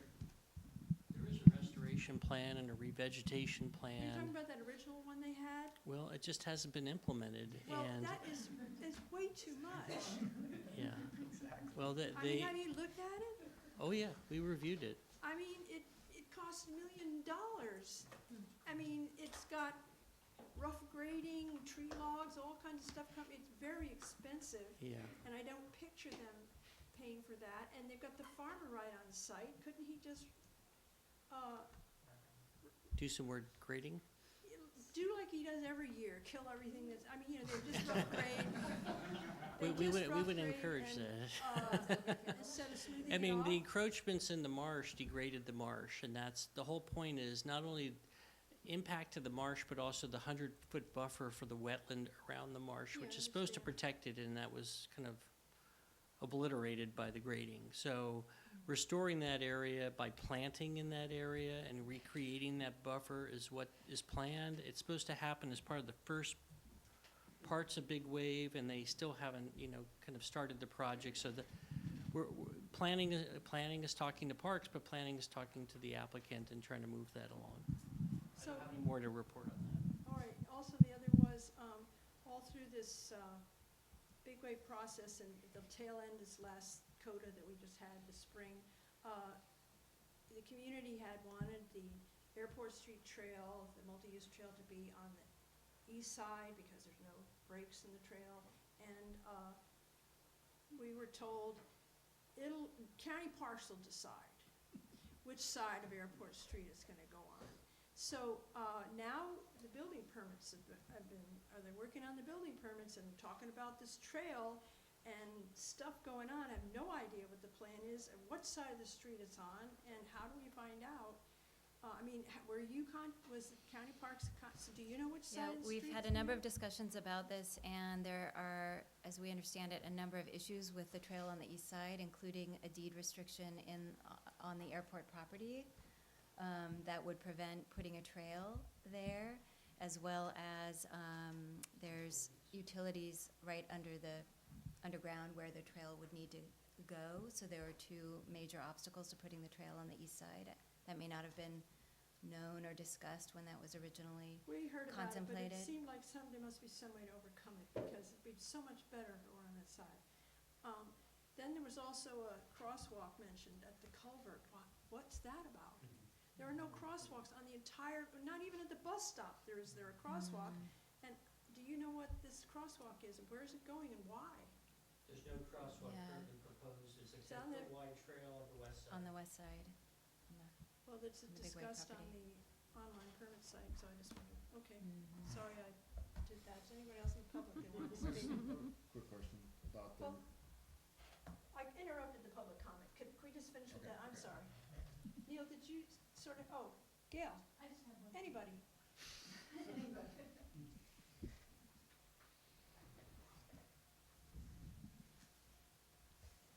Thank you very much for the presentation on the reserve. I thought it was very, very informative. And I am very happy somebody mentioned the fact that it is a reserve, not a park. I think that's really important for people to remember. One of the things I was concerned about, you're talking about lots of people coming with school buses, not having in advance maybe any contact with the county or anything about coming. And I think it's important to, and I know you said that you reached out to schools about this, but I think it's important to realize that a lot of people coming in school buses are probably maybe not from schools.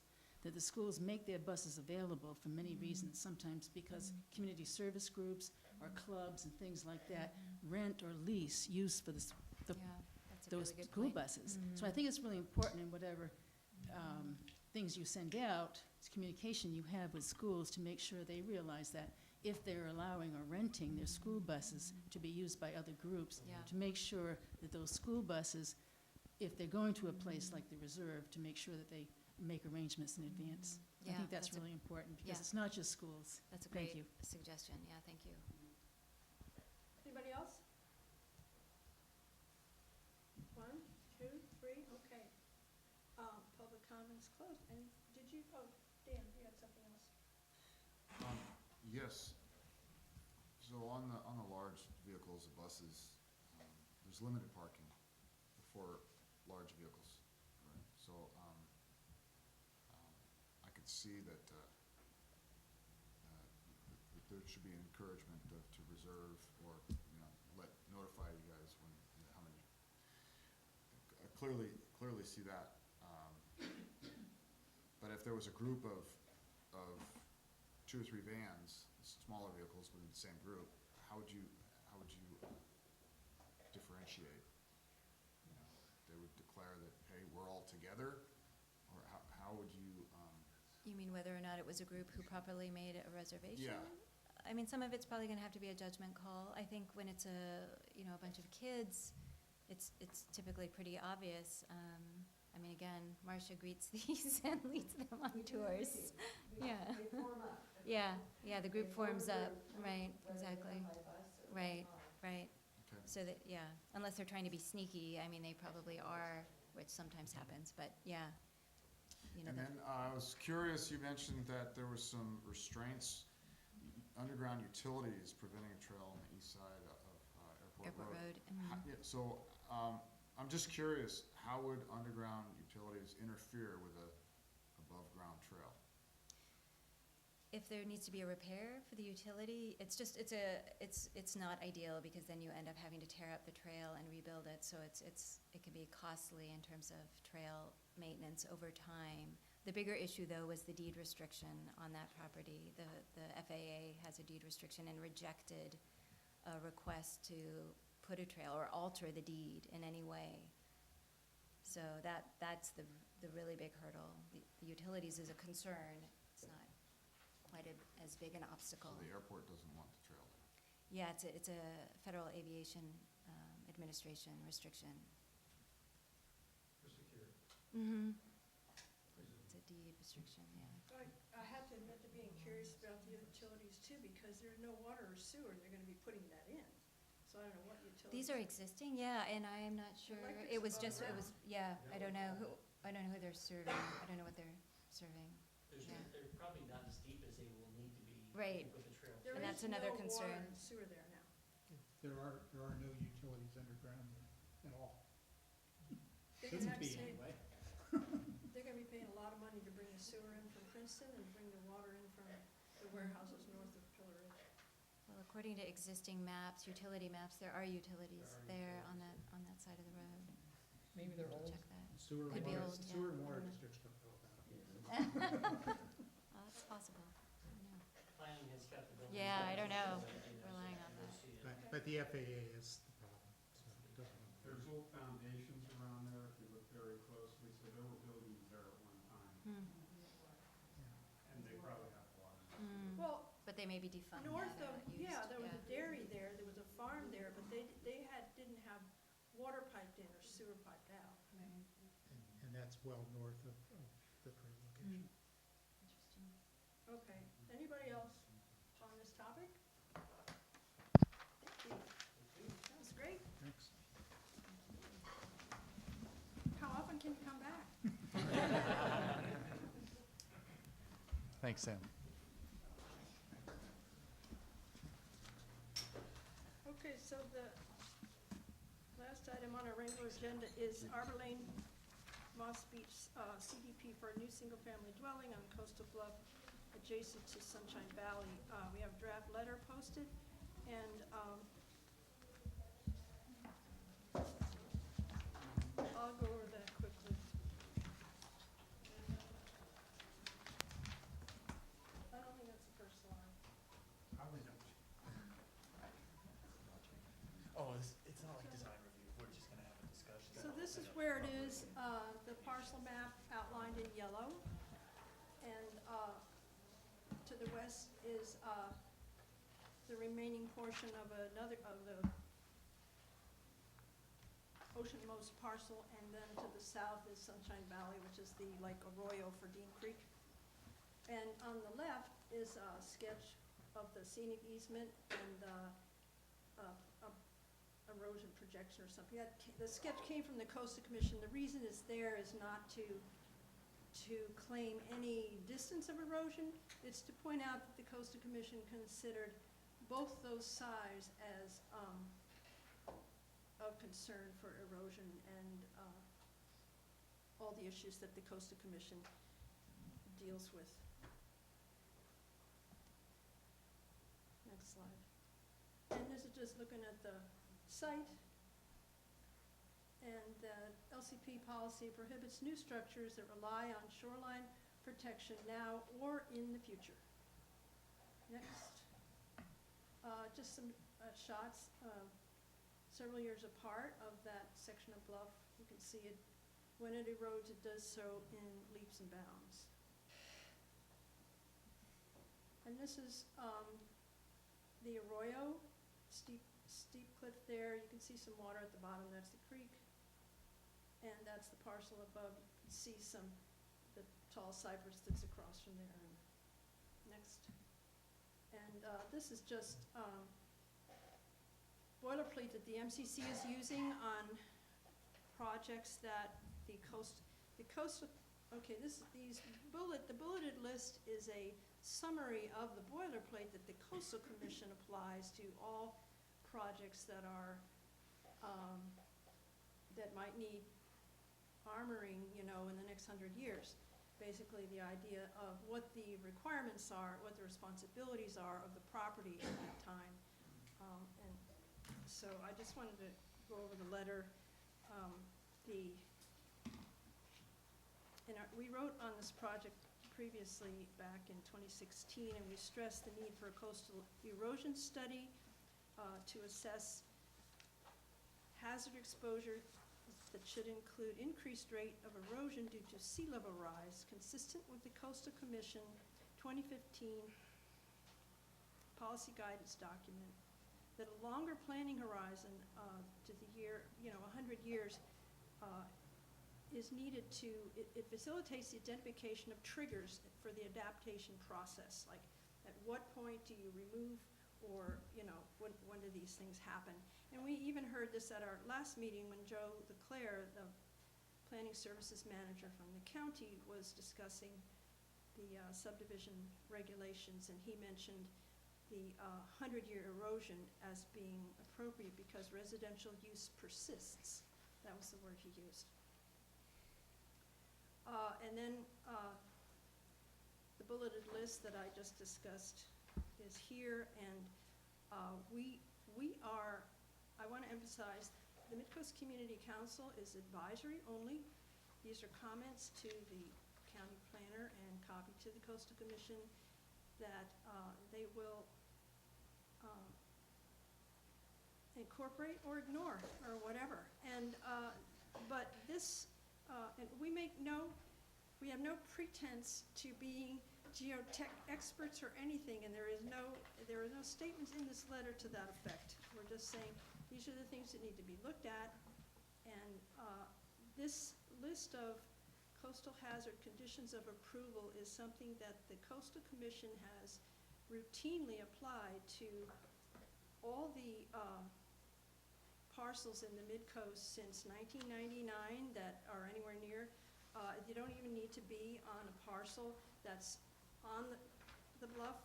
There were 3 parcels along the Princeton shoreline where the conditions were applied, and they were not the oceanmost parcel. They were setback further, and yet it's just put there, just so that it's clear what the responsibilities are.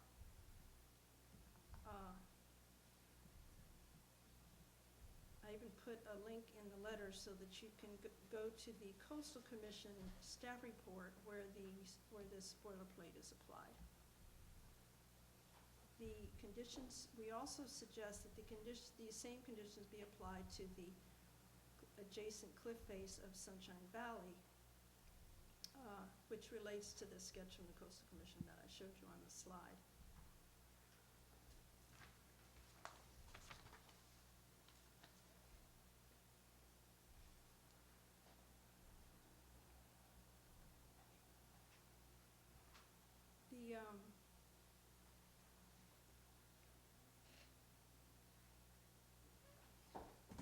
There's a couple of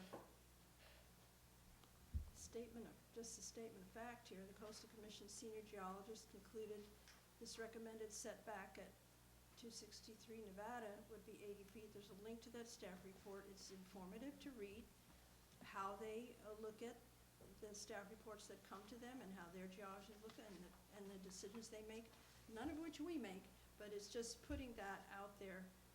And also the concern about the suggestion of drilled piers where eventually the erosion will reach these piers, and that will further complicate any effort to preserve our beautiful shoreline. Are there any questions from the council on the letter? Okay, I'll open public comment. I don't have any speaker slips here, but want to just raise your hand? I'd like to speak. The applicant should go first. Thank you. Sorry. I'm Carlos Subieta, architect. My family, my wife's family, the Barhars have owned the parcel since 1985 and have intended to build a home for themselves on this parcel since then. We are aware of the challenges that the parcel imposed because of its location, proximity to the ocean, but so with that in mind, we did have a geologist do a report on the parcel and addressing the bluff retreat and how they arrived at their perceived notion of the bluff retreat and how they arrived to their coefficient per year. I don't want to read an entire geologist report, but based on, so in a nutshell, what they do is they analyze aerial photographs starting in maps from 1866 through aerial photographs through the early and mid part of the 1900s and into today. Today we have more documentation. We've had surveys done when we first intended to build on the parcel in 1997. We did a survey which outlined the bluff, and as in 2016 we had that survey redone, and with the understanding that this way we would have a very specific type of data related to this parcel, which is a period of between 1997 and 2016. And so they took measurements on 3 different portions, and there were different coefficients, different bluff retreats that happen, and their assessment was that it's due to one, obviously surface conditions are different in different parcels and different parts of your parcel, and then how they face the ocean also, and how the parcel is graded at the top will affect the rate of erosion. So the coastal, I specifically asked him, and this is an outfit geologist that works very familiar with San Mateo County and the coastal development, and said, well, we need to address our, the bluff retreat, and how do you arrive with all this data? And so they've come up with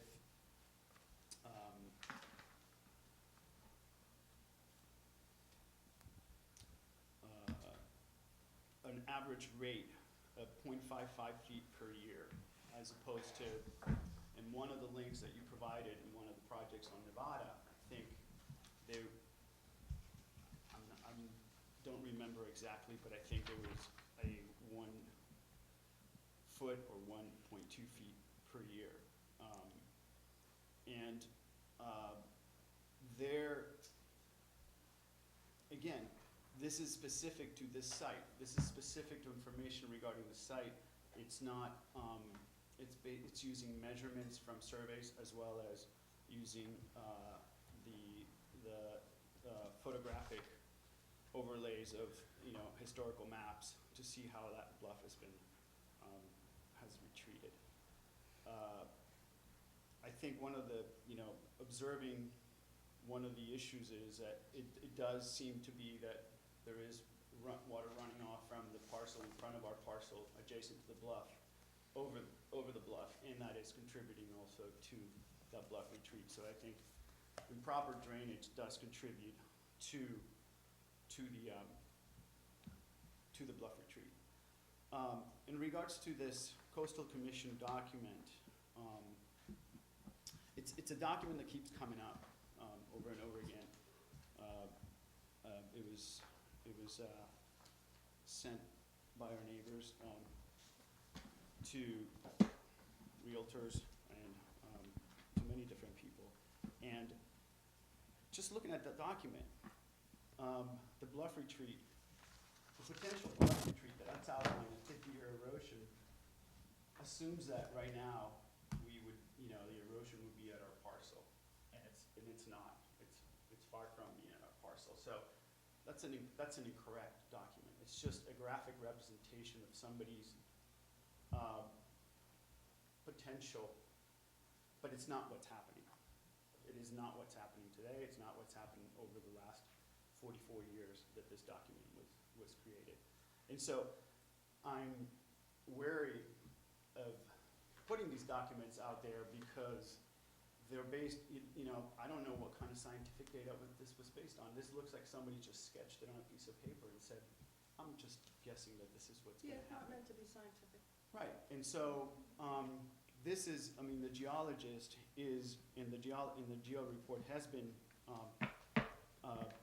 submitted to the planning department in San Mateo County. Their geologist has reviewed it on staff. And so I would think that's the most appropriate way to make a determination whether this is a viable study. It applies. It respects the Coastal Commission's guidelines and the development guidelines of San Mateo County, and not for us to come up with documents that seem very questionable in nature, in how they got here, and why they're really here. So that's in regards to the bluff retreat. I don't want to get into the nitty-gritty of the soils report, because I think the soils report is part of the file of the project, and anybody that is interested in the project should read the soils report. And it's very detailed. There's 2 pages outlining how they study the bluff retreat. And the other part that concerns me, and I think it should concern not just us, but all the property owners on Arbor Lane and on both sides on the Deans Valley and the bluff, that placing, we purchased a property that was part of the same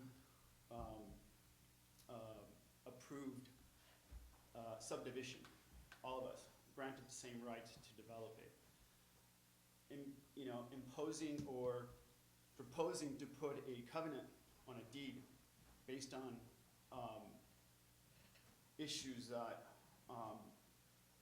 are real, but how, they're real for all. They're real for all the parcels. They're not just real for our parcel. And so if we are singled out as a parcel that needs to have deed restrictions, then it should apply for the entire community that faces the ocean and faces the bluff. And is everybody ready to accept that kind of consequence that you're now, there's a deed restriction in your title, and so I feel it's sort of singling us out and sort of discriminatory a little bit as to, well, you're the last ones to arrive here, so we're gonna try to make it as difficult as we can for you guys to develop this project. And I'm not saying that you are. I'm just saying that this information is not new. This information has been coming up over the years, and so I'm wary that going down, when these documents get put together, that by putting something in writing, the community at large and everybody starts to assume that these are facts, studies. Not everybody is a geologist, not everybody is an architect, and so, or developer or contractor. And so it starts to send out information that is not necessarily supported by much, and so I think that's detrimental to our process. I mean, we're spending a tremendous amount of money hiring these consultants to provide the information that it's needed. And if you're going to dispute this, then there's got to be some real hard facts in how you go about disputing that May I information. clarify, we are not disputing any of your geotechnical persons. We are not geotech people. And so then what is this meeting about? Why, I mean, if this is a geotech meeting, which we're talking about the bluff stability, No, what, it's not a geotech meeting.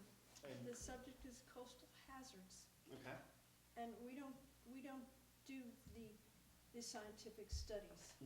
That's for someone else to do. We will also not be the body that will apply or not apply these conditions. Right.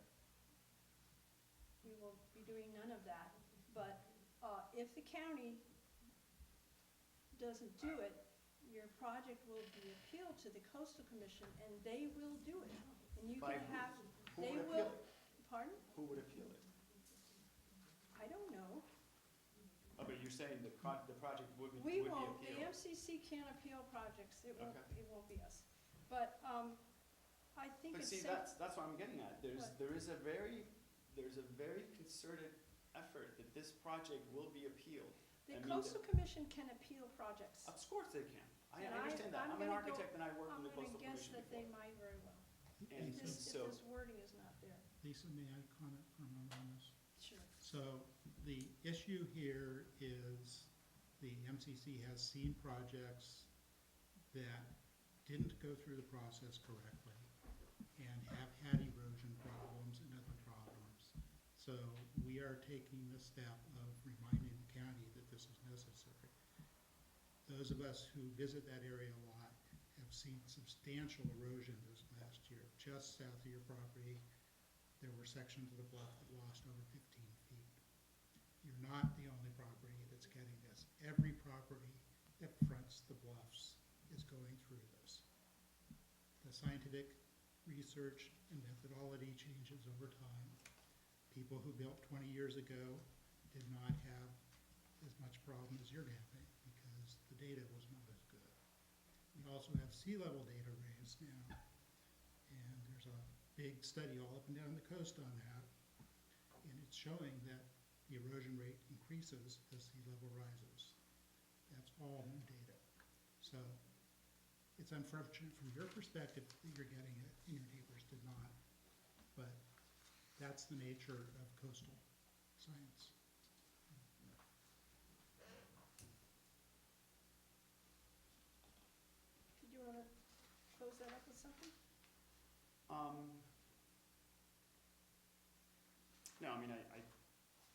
think I understand, I understand the nature of the committee, and it's an advisory committee, but it also it opens up to the project to be discussed within the community,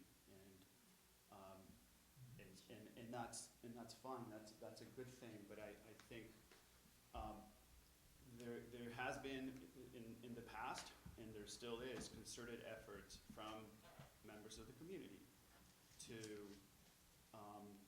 use any means of information, whether it's to affect the decision-making or to even influence, commissions. And so listen, I'm following the process that I was asked to follow by, that everybody has to follow, and I guess we'll just see where we're end up. I mean, I really don't know.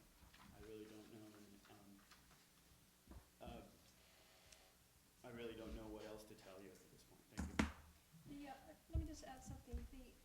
So there's this 2015 document, the Coastal Commission, what's it called? Sea level rise policy guidance. Yeah, so there's a new document out in draft form just now, and it focuses on residential development, and it's a continuation of the previous work. And this relates again to the fact that the assumption is that I guess commercial development doesn't have as long a lifespan. Maybe they change their mind what they want there. Residential use persists.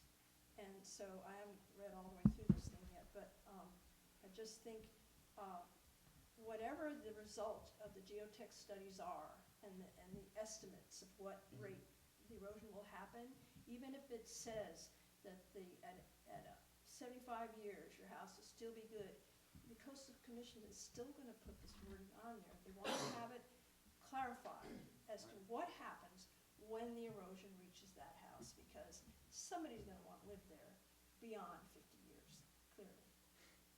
Hopefully my It's a great daughter. place to live. Hopefully And my daughter. so I'm sure they will weigh all the variables, takings law, everything else, but from what we've observed with these other projects over the last 15 years or so, that's the condition they're gonna want on there, because they don't want any more armoring. And I understand that, and that's something that it's clear that the Coastal Commission is not approving anymore.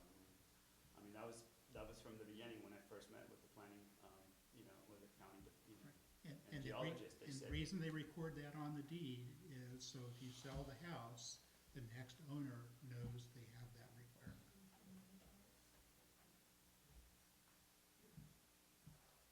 thank you. who's next? Thank you, Madam Speaker. So first of all, I want to thank you all very much for your work. I'm a little new to this, and I'll admit I'm still very confused by the various parties that have different influences. I've asked lots of questions. I've been given lots of information, of which I'm very appreciative. I'm still confused, getting lots of these kind of things. So therefore, I'm going to just put some more information out there, which I want people to be aware of. But first, I wanted to just ask on this letter that you're going to submit. Can you introduce yourself? Oh, I'm sorry. My name is Stephen King. I live at 191 Arbor Lane, right next door to the lot which she's trying to develop. Pardon me. Are you lot 13 or I am lot lot, yes. The letter that the draft letter that you provided, there's a bullet that says, require removal of debris that falls from bluff top onto beach.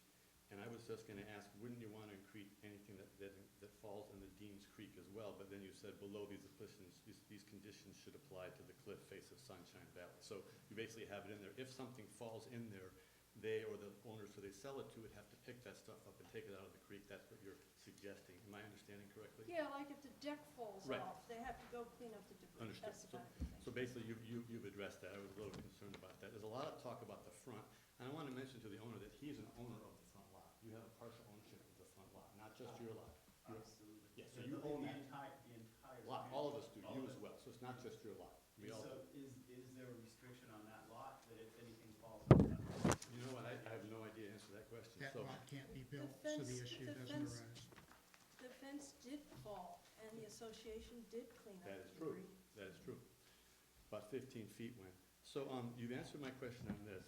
The second question I have is, and maybe this is something you can't answer in this group, but this, I also want to mention, if I'm not mistaken, in 1997, there was no geotechnical report created or submitted to the county. You implied perhaps there was. I'm unaware of a geotechnical report provided in 1997 to the county associated with this development. I said a survey.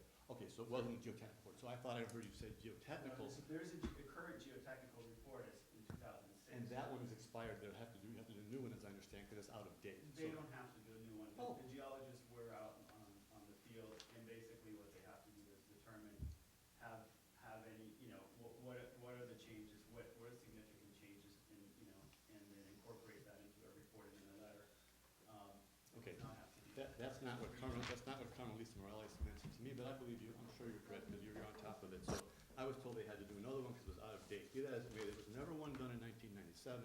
This one may be being revised. At the moment, we don't know exactly what the design is because it's supposed to be revised. We haven't seen it, so comments on the things to do with geotechnical are perhaps sort of premature. What I did want to mention is the following. There's been sort of an emperor's no-clothes situation with the creek side. It's a steeply eroded creek. It's very close to the proposed development, although at the moment we don't know exactly what it's going to look like in the next phase. The suggestion that we shouldn't have information exchanged regarding what's going on with that creek site, not the bluff, but it's a similar, very steep drop, is to me insane. I'm not familiar with any house on the coast that's been put on pillars where the land could erode away and the house would remain on its pillars like in New Jersey when the water goes underneath it. So I don't understand putting pillars in to protect against erosion. I don't really think you understand what pillars are. Yeah, I bet I don't. But let me finish and I'd be happy to hear what you have to say. So I wanted to give you this group. It's out there on the table there. The county has it. I'm sure you have it by now. These are photographs of the creekside erosion. I understand you guys just make recommendations. We are very concerned about the impact of that creekside erosion both on the land, on us, and on the ultimate disposition of that house's survivability. Nobody can predict what's going to happen in the environment, in the front or the back. If you have a crystal ball, I'd love to hear what you know. Unfortunately, this is a very severe issue, and I wanted to put it on the table because every time I talk about it somewhere, somebody says, oh, that's somebody else. That's not our purview. And I'm actually going nuts with that. So you don't make decisions, as you told him. I'm not looking for a decision. I just wanted to make sure that the public record has this information about the severe creekside erosion, which is separate from the front bluffside erosion. It's a difficult lot to develop. Right, do you want to know who to talk to about this? The way the process works, we're just commenting on the applications, and we're a month late, but anyway, whatever. So it's in design review, and then there'll be whatever environmental document, that'll form a part of the staff report. Planning staff will have that environmental document, they'll do a staff report and analyze all the details and make a recommendation, and that'll go to the planning commission. And you can comment on the environmental study, and you can comment to the planner, you can comment to the planning commission. They are the decision makers. Design review wouldn't be doing it, and Right. we certainly would, we're not, like I say, Understood. we're not tech people. So at that point is when someone would pay attention to that particular potential problem. Yeah, Okay. when you see the staff report or the environmental document, if you don't agree with it, then you can comment on it Okay, directly to the county. okay. Thank you very much. Yeah. Elizabeth? I'm not sure if you got my write-up, so I don't really want to repeat it because I did send some notes. I really would like to just follow on the presentations here and one question I would like to answer. Who at the Coastal Commission give that rudimentary sketch to something to argue about it? I'm really curious about it because it never happened in my professional. This one? This is the one you don't have? Yeah. Who did this sketch? I can't ever We think don't of know, it was a long getting time ago. something like that. They don't, a professional don't do this. They don't ever hear. That's what you have. The purpose of that was not to estimate how far the erosion went. The purpose of But it how was can you pointed use out this for that both anything? those cliff faces are an issue, that's all. Yeah, for example, there is a beautiful view easement. I think I explained it, what is that view easement. It's non-existent. This is absolutely rudimentary. You can't work with this. Well, I mean, that's why, you know how much money people spend, $100,000 to make a proper professional report on something, and we are talking over a sketch like that, seriously, that's an insult. And interestingly, again, I have to repeat it, this was a coastal commission approved subdivision, that's what it was bought, all the lots. This was the most expensive lot, and interestingly, it's almost the same how they did it in 76. And you know why? Because they backsloped the whole lot, they put a little berm at the end, and all the drainage goes back to the street drainage, which the only thing the subdivision did right. They did a very good drainage system on the street, except none of the houses have a roof drainage. Lately, everybody's putting up in a front, and the back goes into the ground, like the neighbor's drainage. If any damage done by that property, that's done by their own drainage system. They don't bring it back to the street how they're supposed to go. It goes back to the creek, towards the creek. And that's a message for all and all boarding. Our problem is not the rising sea, who knows when and how much. Our problem is the top erosion and the drainage. And none of the houses have proper drainage on our boarding. And maybe instead of trying to cross these poor people to finally build after 30 years, you should all work on the drainage system on our boarding, seriously. It would help me, and it would help anybody else on the street. And I don't want to put down, because someone doesn't want a house there in the whole Arboretum Association, a hazard area. We are not. We have problems, we can resolve it, and we can live with it. So that's all. The rest I already gave you my email comments. Anybody else? Carl? Galen? Then Carl. Well, just a comment on the building of that home. I don't think that any of us in the association or in Arbor Lane are really against a home being built there. But we are concerned about the cliff, we are concerned about the creek, and the footpath of the home is very large for the small buildable area on the lot. So that's what we're all concerned about, because as you starting grading and building on the buildable part of this lot, I think it's all our concern on what's going to be happening to the cliff, not basically in front, but the creek side. So I know we're all concerned about that. And I just look at the footprint of this home. I think it's a very large home. If all of us were allowed to build that kind of a home on our lots there on that footprint, we'd have some awful large homes there. So I think that we need to look at downsizing, and I think an appropriate home could be built and would be acceptable, but we're looking at a home here that's way out of proportion to our community. Thank you. Carl?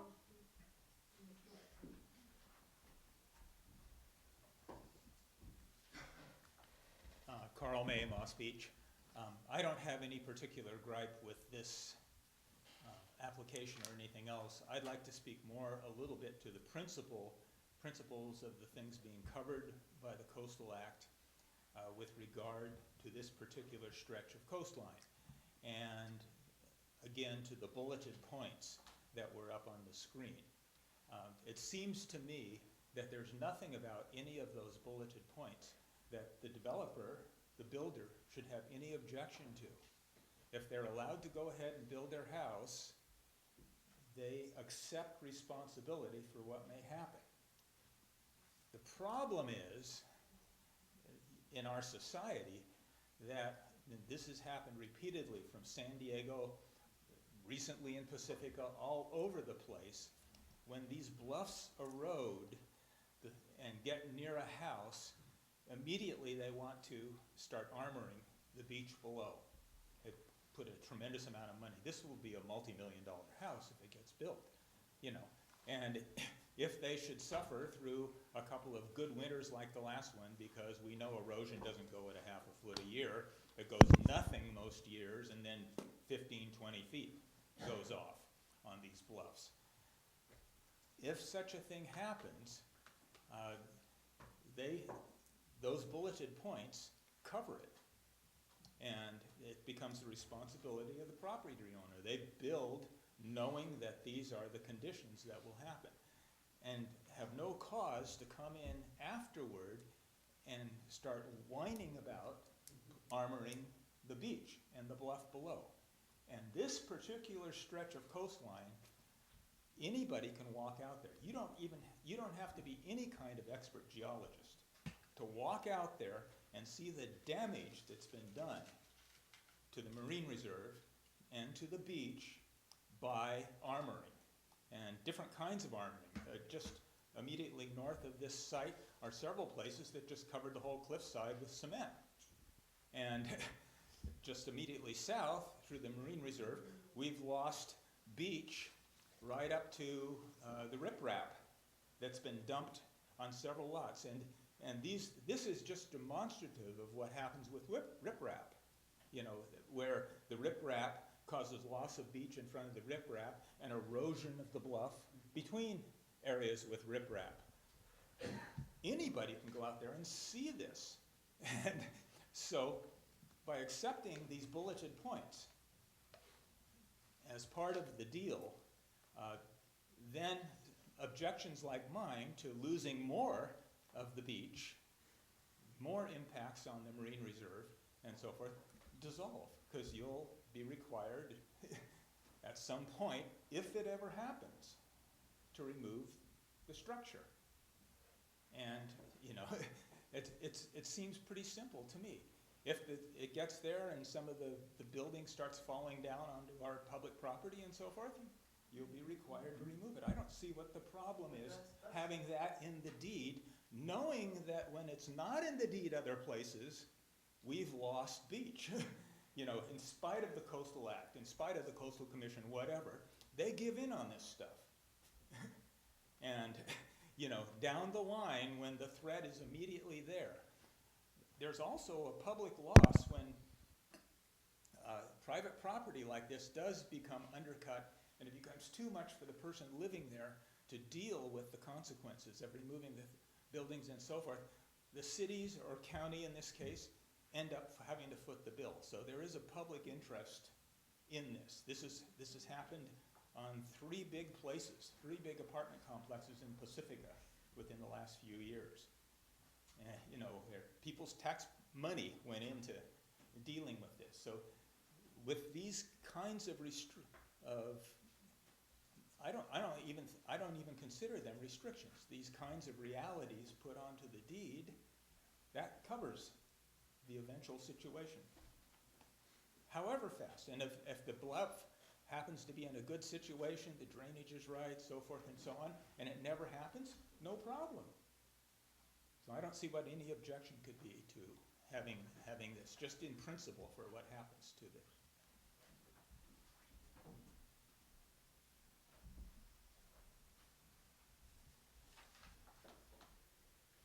Laszlo Vespremi, 190 Arbor. We've been living in the street for 34 years, and frankly, this whole process is very disturbing and embarrassing. Neighbors try to prevent a neighbor who bought the lot 30 years ago from actually enjoying the property, and they have come up with all kind of nasty tactics to prevent the Barhars to enjoy their property. It's embarrassing because it pits neighbor against neighbor.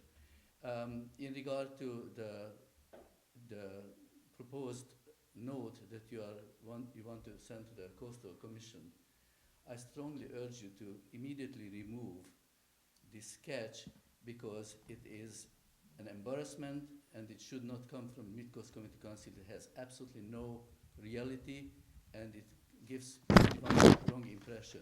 It shows a view easement which never been recorded. It is not in their deed, and it's not existing. Why is it there? It shows retreat, which is not scientifically proven. It's someone's nightmare or whatever it is. Remove this sketch and don't send it to the Coastal Commission. Anybody else? It came from the Coastal Commission.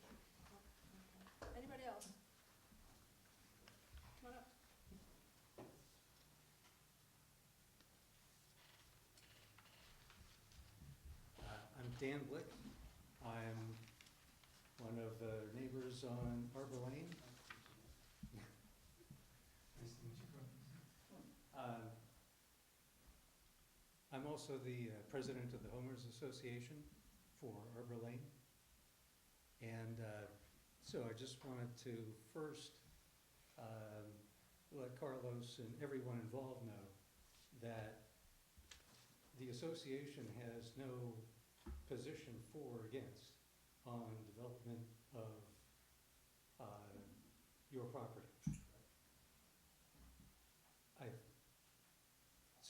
I think in short, I'm pretty well aligned with the Midcoast Community Council in that it is a very sensitive property. And that those of us who have lived there for 20 plus years, in my case, we've seen the erosion that's happened. And so I think as a neighbor, my interest is that you can't just take that property and do whatever you want. I think the Coastal Commission, the local coastal plan, are there for a very good reason. If development or even tree removal aren't done with extreme care, there's a huge impact on neighboring properties. Speaking for the association, communally, all of the homeowners on Arbor Lane own Lot 11, which is the undeveloped property adjacent to your property. So we haven't gotten together as a board or as an association to develop an opinion on the deed restrictions or any of those issues. But as a neighbor, I have to say that I think that deed restrictions are very important, just because it's very important that there is no armoring on that property, because armoring accelerates erosion on adjacent properties. And the lot that, the bluff top that we all own communally is right next to that. So there would be a huge negative impact if there was armoring done by you or any subsequent owner of the property. So there's a long-term interest for the association, for the neighbors, to make sure that there is no more armoring in that area.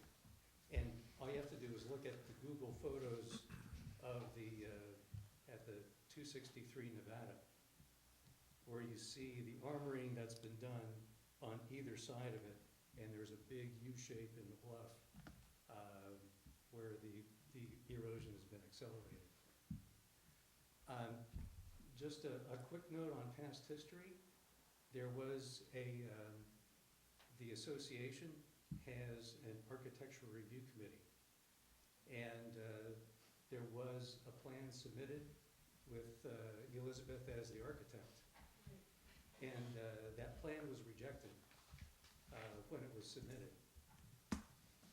because it was, personally, I thought it was a beautiful design. I wasn't on the architectural review committee, but it was inconsistent with the neighborhood. So, so, No, it is said by the neighbors, not by the design committee. Just please. Okay? so there was a, subsequent to that design review, the owners, Eugene and the rest of us neighbors met. And I told Eugene, the owner, in a conversation that, because I had checked with the director of the planning commission by phone, and I asked him, does any approval or rejection by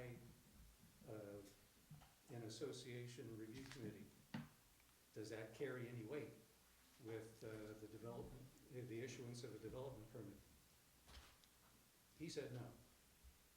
So I then told the owner of the property that I recommended that he go ahead and just apply for a permit directly with the county. And I don't know if they did or not after that.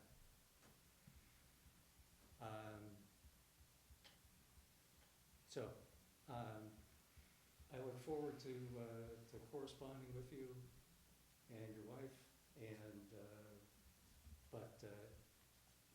as a board, we will be getting together to see if we are going to form an opinion on the development and or the process. Just as a neighbor, the way I see it is that what the council is going through now is basically preparing you, the property owner, to go to the Coastal Commission. And that's assuming that you'll get approval from the county. Right. Because the county, I think the county has a bias toward approval. So I think it's best to consider the Midcoast Community Council as your ally. And in my opinion, if you follow the recommendations of the Midcoast Community Council, that is your best shot at getting a coastal development permit approved by the Coastal Commission. Thank you. Anybody else? Sure? Oh, I wanted to clarify, it's just a clarification about this sketch on the last page with the scenic easement.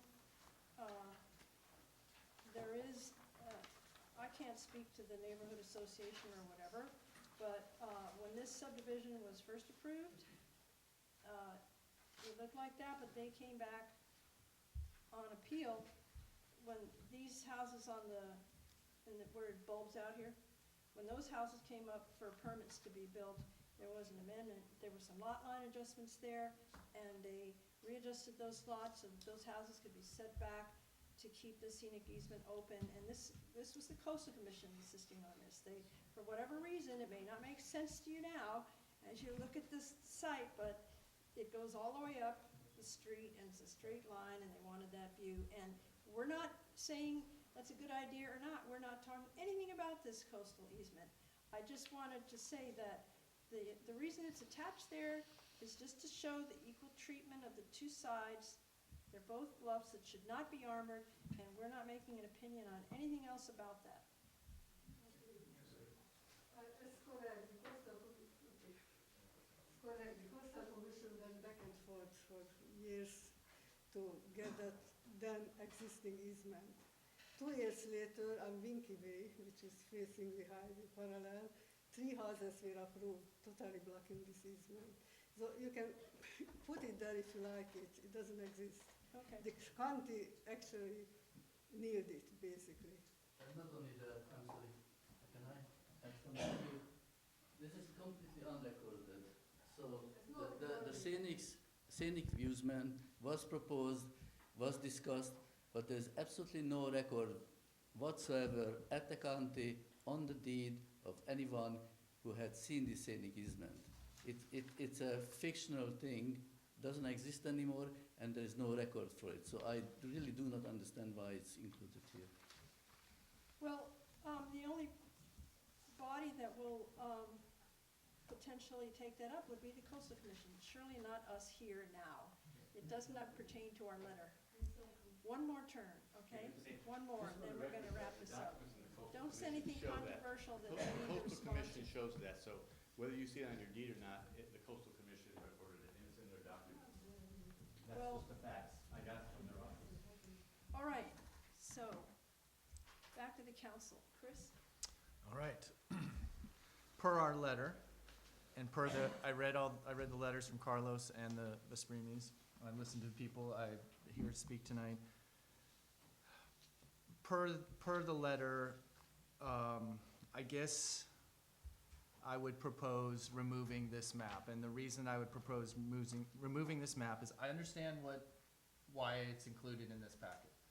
But there's perception and the reality, and I feel like after hearing the discussion tonight, there's too much attention being focused on this particular document right here, and misunderstanding of it or misutilizing of it, or nobody's quite clear what the purpose of it is. Scenic corridor, I don't believe those words even appear in our letter. So I understand what this map is, but it seems that in the course of this discussion, it's not clear to the general public, and for that reason, I feel like it creates more of a distraction to our letter than it helps. So that's my feeling on this map right here. Other points that were brought up in correspondence and discussion tonight. Carlos, you mentioned in your letter and also your public statement that you felt that it was somewhat discriminatory, that, you know, it's the last lot to be developed, and you felt like because of that, it seems like it's, you know, all the weight is coming on you and your family that owns that property. And my comment to that is, I'm on design review. I'm the El Granada community representative. I'm very familiar with this kind of dialogue and discourse. Residents, applicants, people that have spent a lot of money on property or permits, the tensions and the feelings that rise given a piece of property.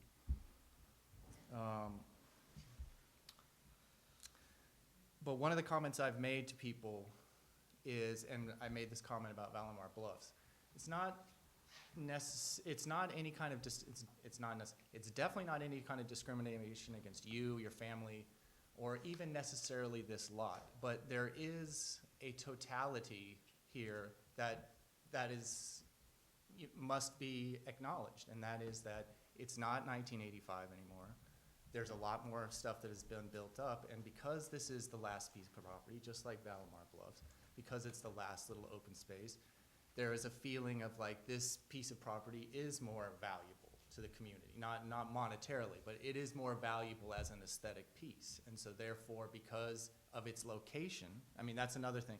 You mentioned that no other property is being looked at like that or asked for these deed restrictions other than Mr. King's property and maybe one or two others along Dean Creek. I mean, you can't tell me that property 20 is the same as your piece. So when you say discriminatory, I'm just trying to say that I feel confident in speaking for the rest of the council and myself as a design review person that there's no like feeling of like, okay, we're not letting anything happen to this property. There are conditions, there are rules, there are ordinances that we're trying to follow here. So I know it probably doesn't help, but I just wanted to say to you that I feel confident that there's no specific discrimination against you, your family, or necessarily this property. In my mind, the extra attention that's being put on this property is because of its specific location and because it is one of the few remaining properties like that on the Midcoast. And so, unfortunately, because you're coming in 2017,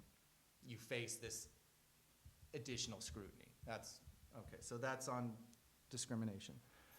Size of the home, I think you mentioned, somebody else mentioned size of the home. That's not an issue that we're really dealing with here in this letter. That is something that design review will deal with, and there are established standards for that. And so it's a comment, but it's not really one that I think affects our letter or this agenda item right here.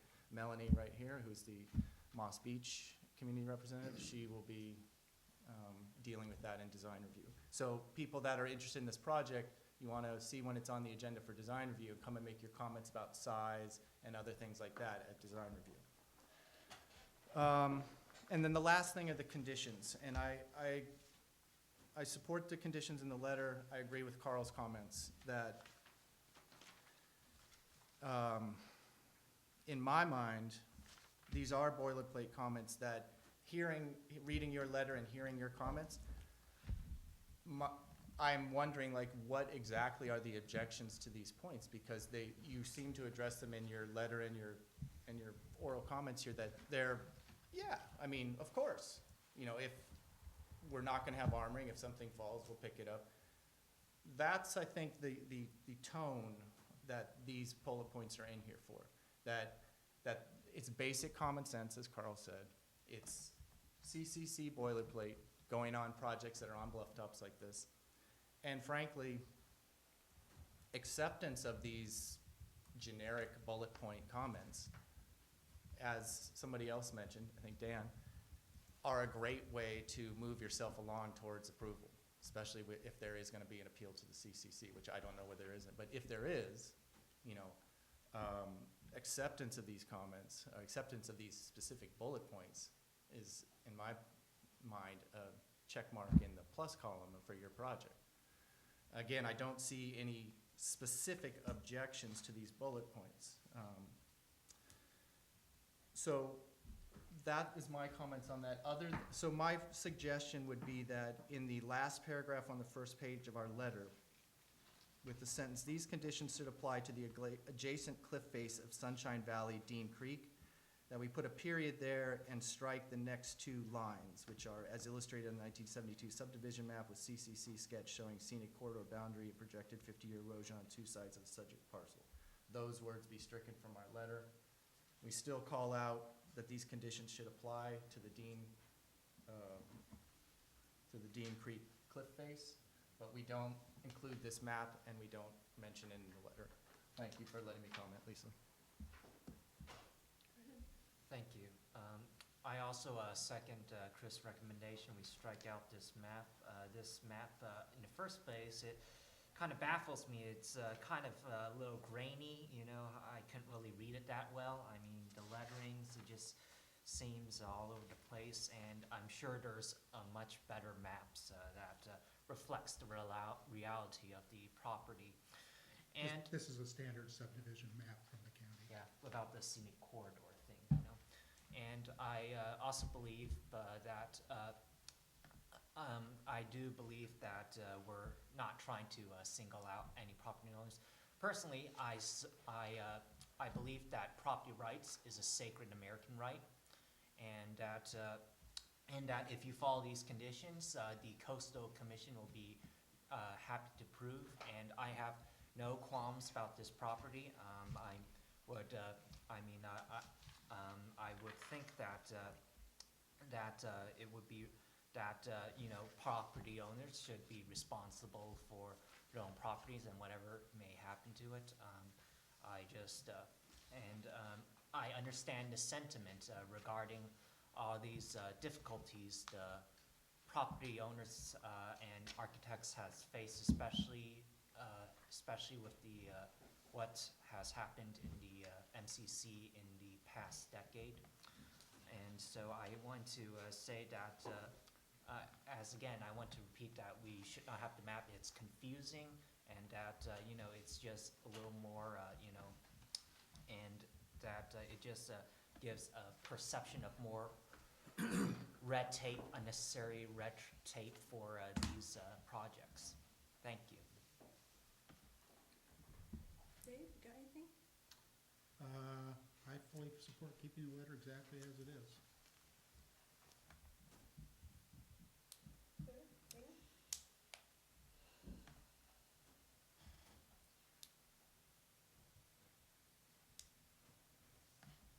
Clear?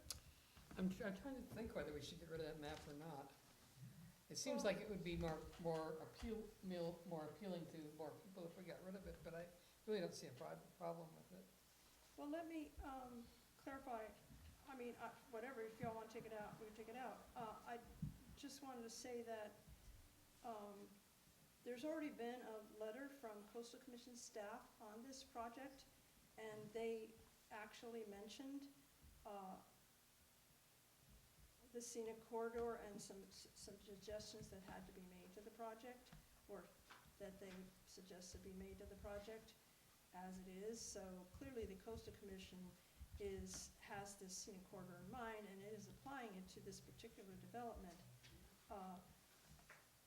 That said, I didn't put it in here for that reason. I was trying to support the case for equal treatment for the Dean Creek side. No armoring on either side. That's what it was there to support. If we take it out, like I say, this sketch comes from the Coastal Commission, so they'll still have it, and they will still weigh in on this issue, so it doesn't really weaken the letter that much if it bothers people.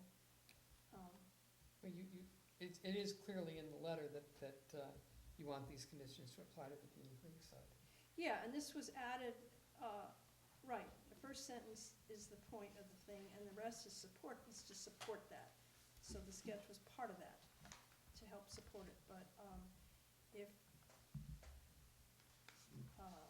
you know, there are a lot of other files about this subdivision. Like I say, there was an appeal, there are documents there with the whole scenic easement, which seems silly now, as most things do when people plant cypress trees and do other things, but whatever.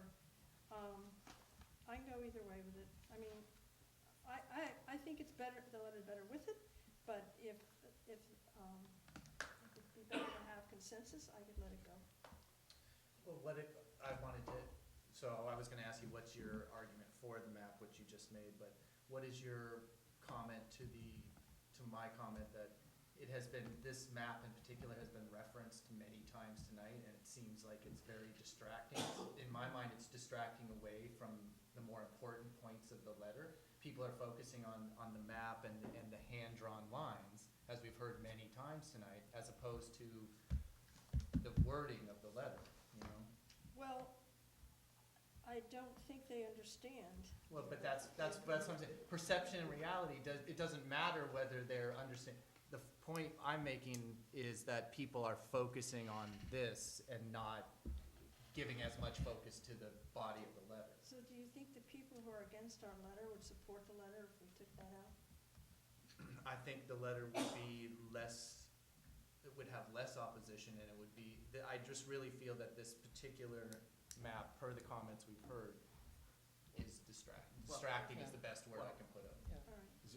Well, I think that, if we take out the picture of the map, I don't think that it's going to degrade the letter any less. It's just going to put more focus on the wording, the main wordings. Claire? Yeah, similar to what Chris was saying.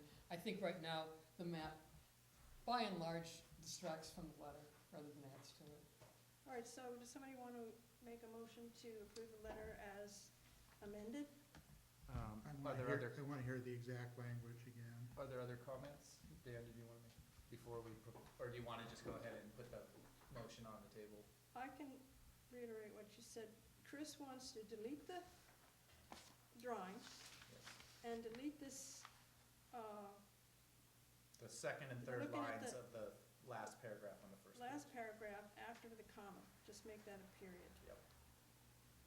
After Dean Creek, Sunshine Valley, parentheses, Dean Creek, period, and leave out the rest of the sentence. And then go down the county planning staff. Yeah, Yes, yep. that's the proposed amendment. Yep. Seconded by Brandon, I suppose. I'll second it if there's not a. I already Oh, you seconded already- it. Okay, I thought you said You you suppose as like you were just assuming that he would, okay. Got it, So, okay. so can I make a small suggestion so that it actually reads better?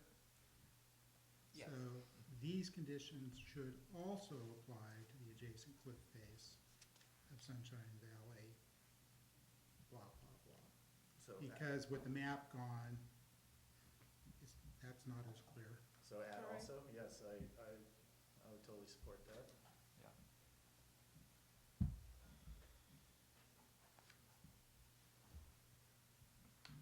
Dan, got anything to say? Well, I think that, I don't see that the map is the big issue because there's no inaccuracies on it, right? I'm willing to, go either way, so All right, I'm open to it. so it sounds like we can get Minor consensus. changes to the text. All right, so the motion as Chris made, and Dave added a word, leave the map out, just the last paragraph. All in favor? 6-0. Thank you.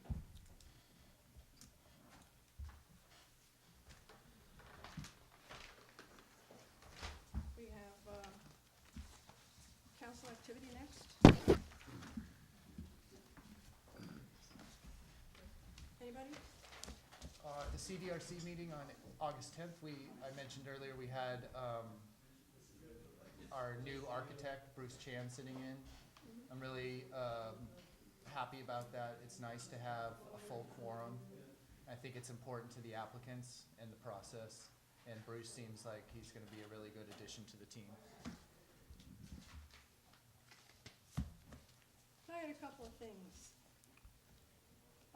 Laura Stein is resigning from the Midcoast Community Council, effective immediately because she's moving to San Jose and can no longer be with us. And she wasn't able to come tonight. I think she may come to the next meeting to speak her heart. And but I just wanted to let you know we need to give some thought to the role of treasurer to finish out the year. We don't decide that tonight, but That's been a tough position for the MCC the last couple of years.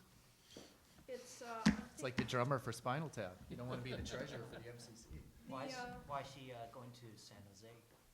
That's personal. personal. Oh, I see. Never mind.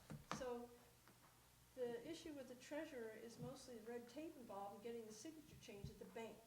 So I think we're far enough through the year that we might pick a treasurer and then have that treasurer carry through the next year, so at least we don't have to change that signature, so. I think that's an excellent suggestion, if we can find a candidate willing to do it.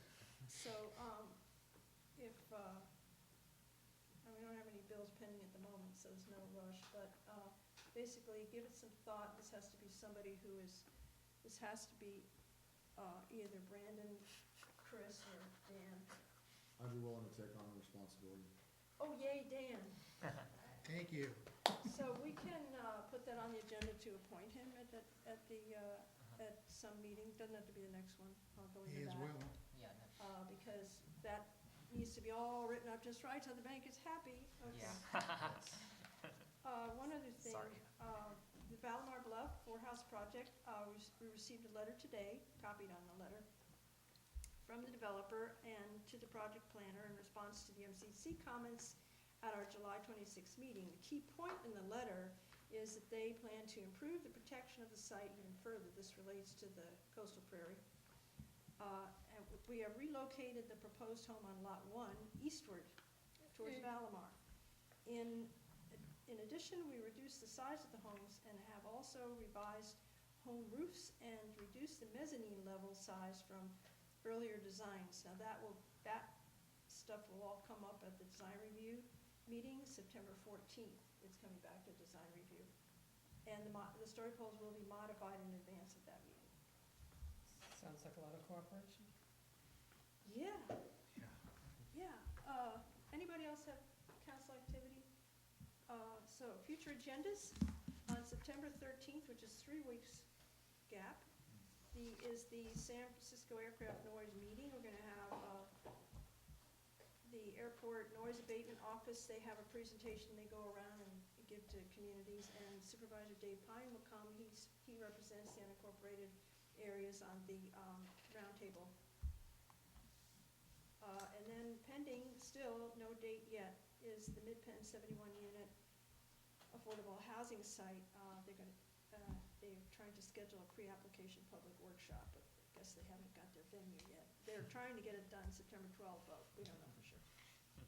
And then upcoming this fall, since we've had some updates from the county, they say we'll be seeing the Cypress Roundabout, some kind of public meeting to look at that alternative, and Plan Princeton we should be seeing this fall, and also Connect the Coast Side perhaps later in the fall. So we're trying to wrap up those projects. Anybody else have anything, future agendas? Shall we adjourn? We are adjourned. Thank you.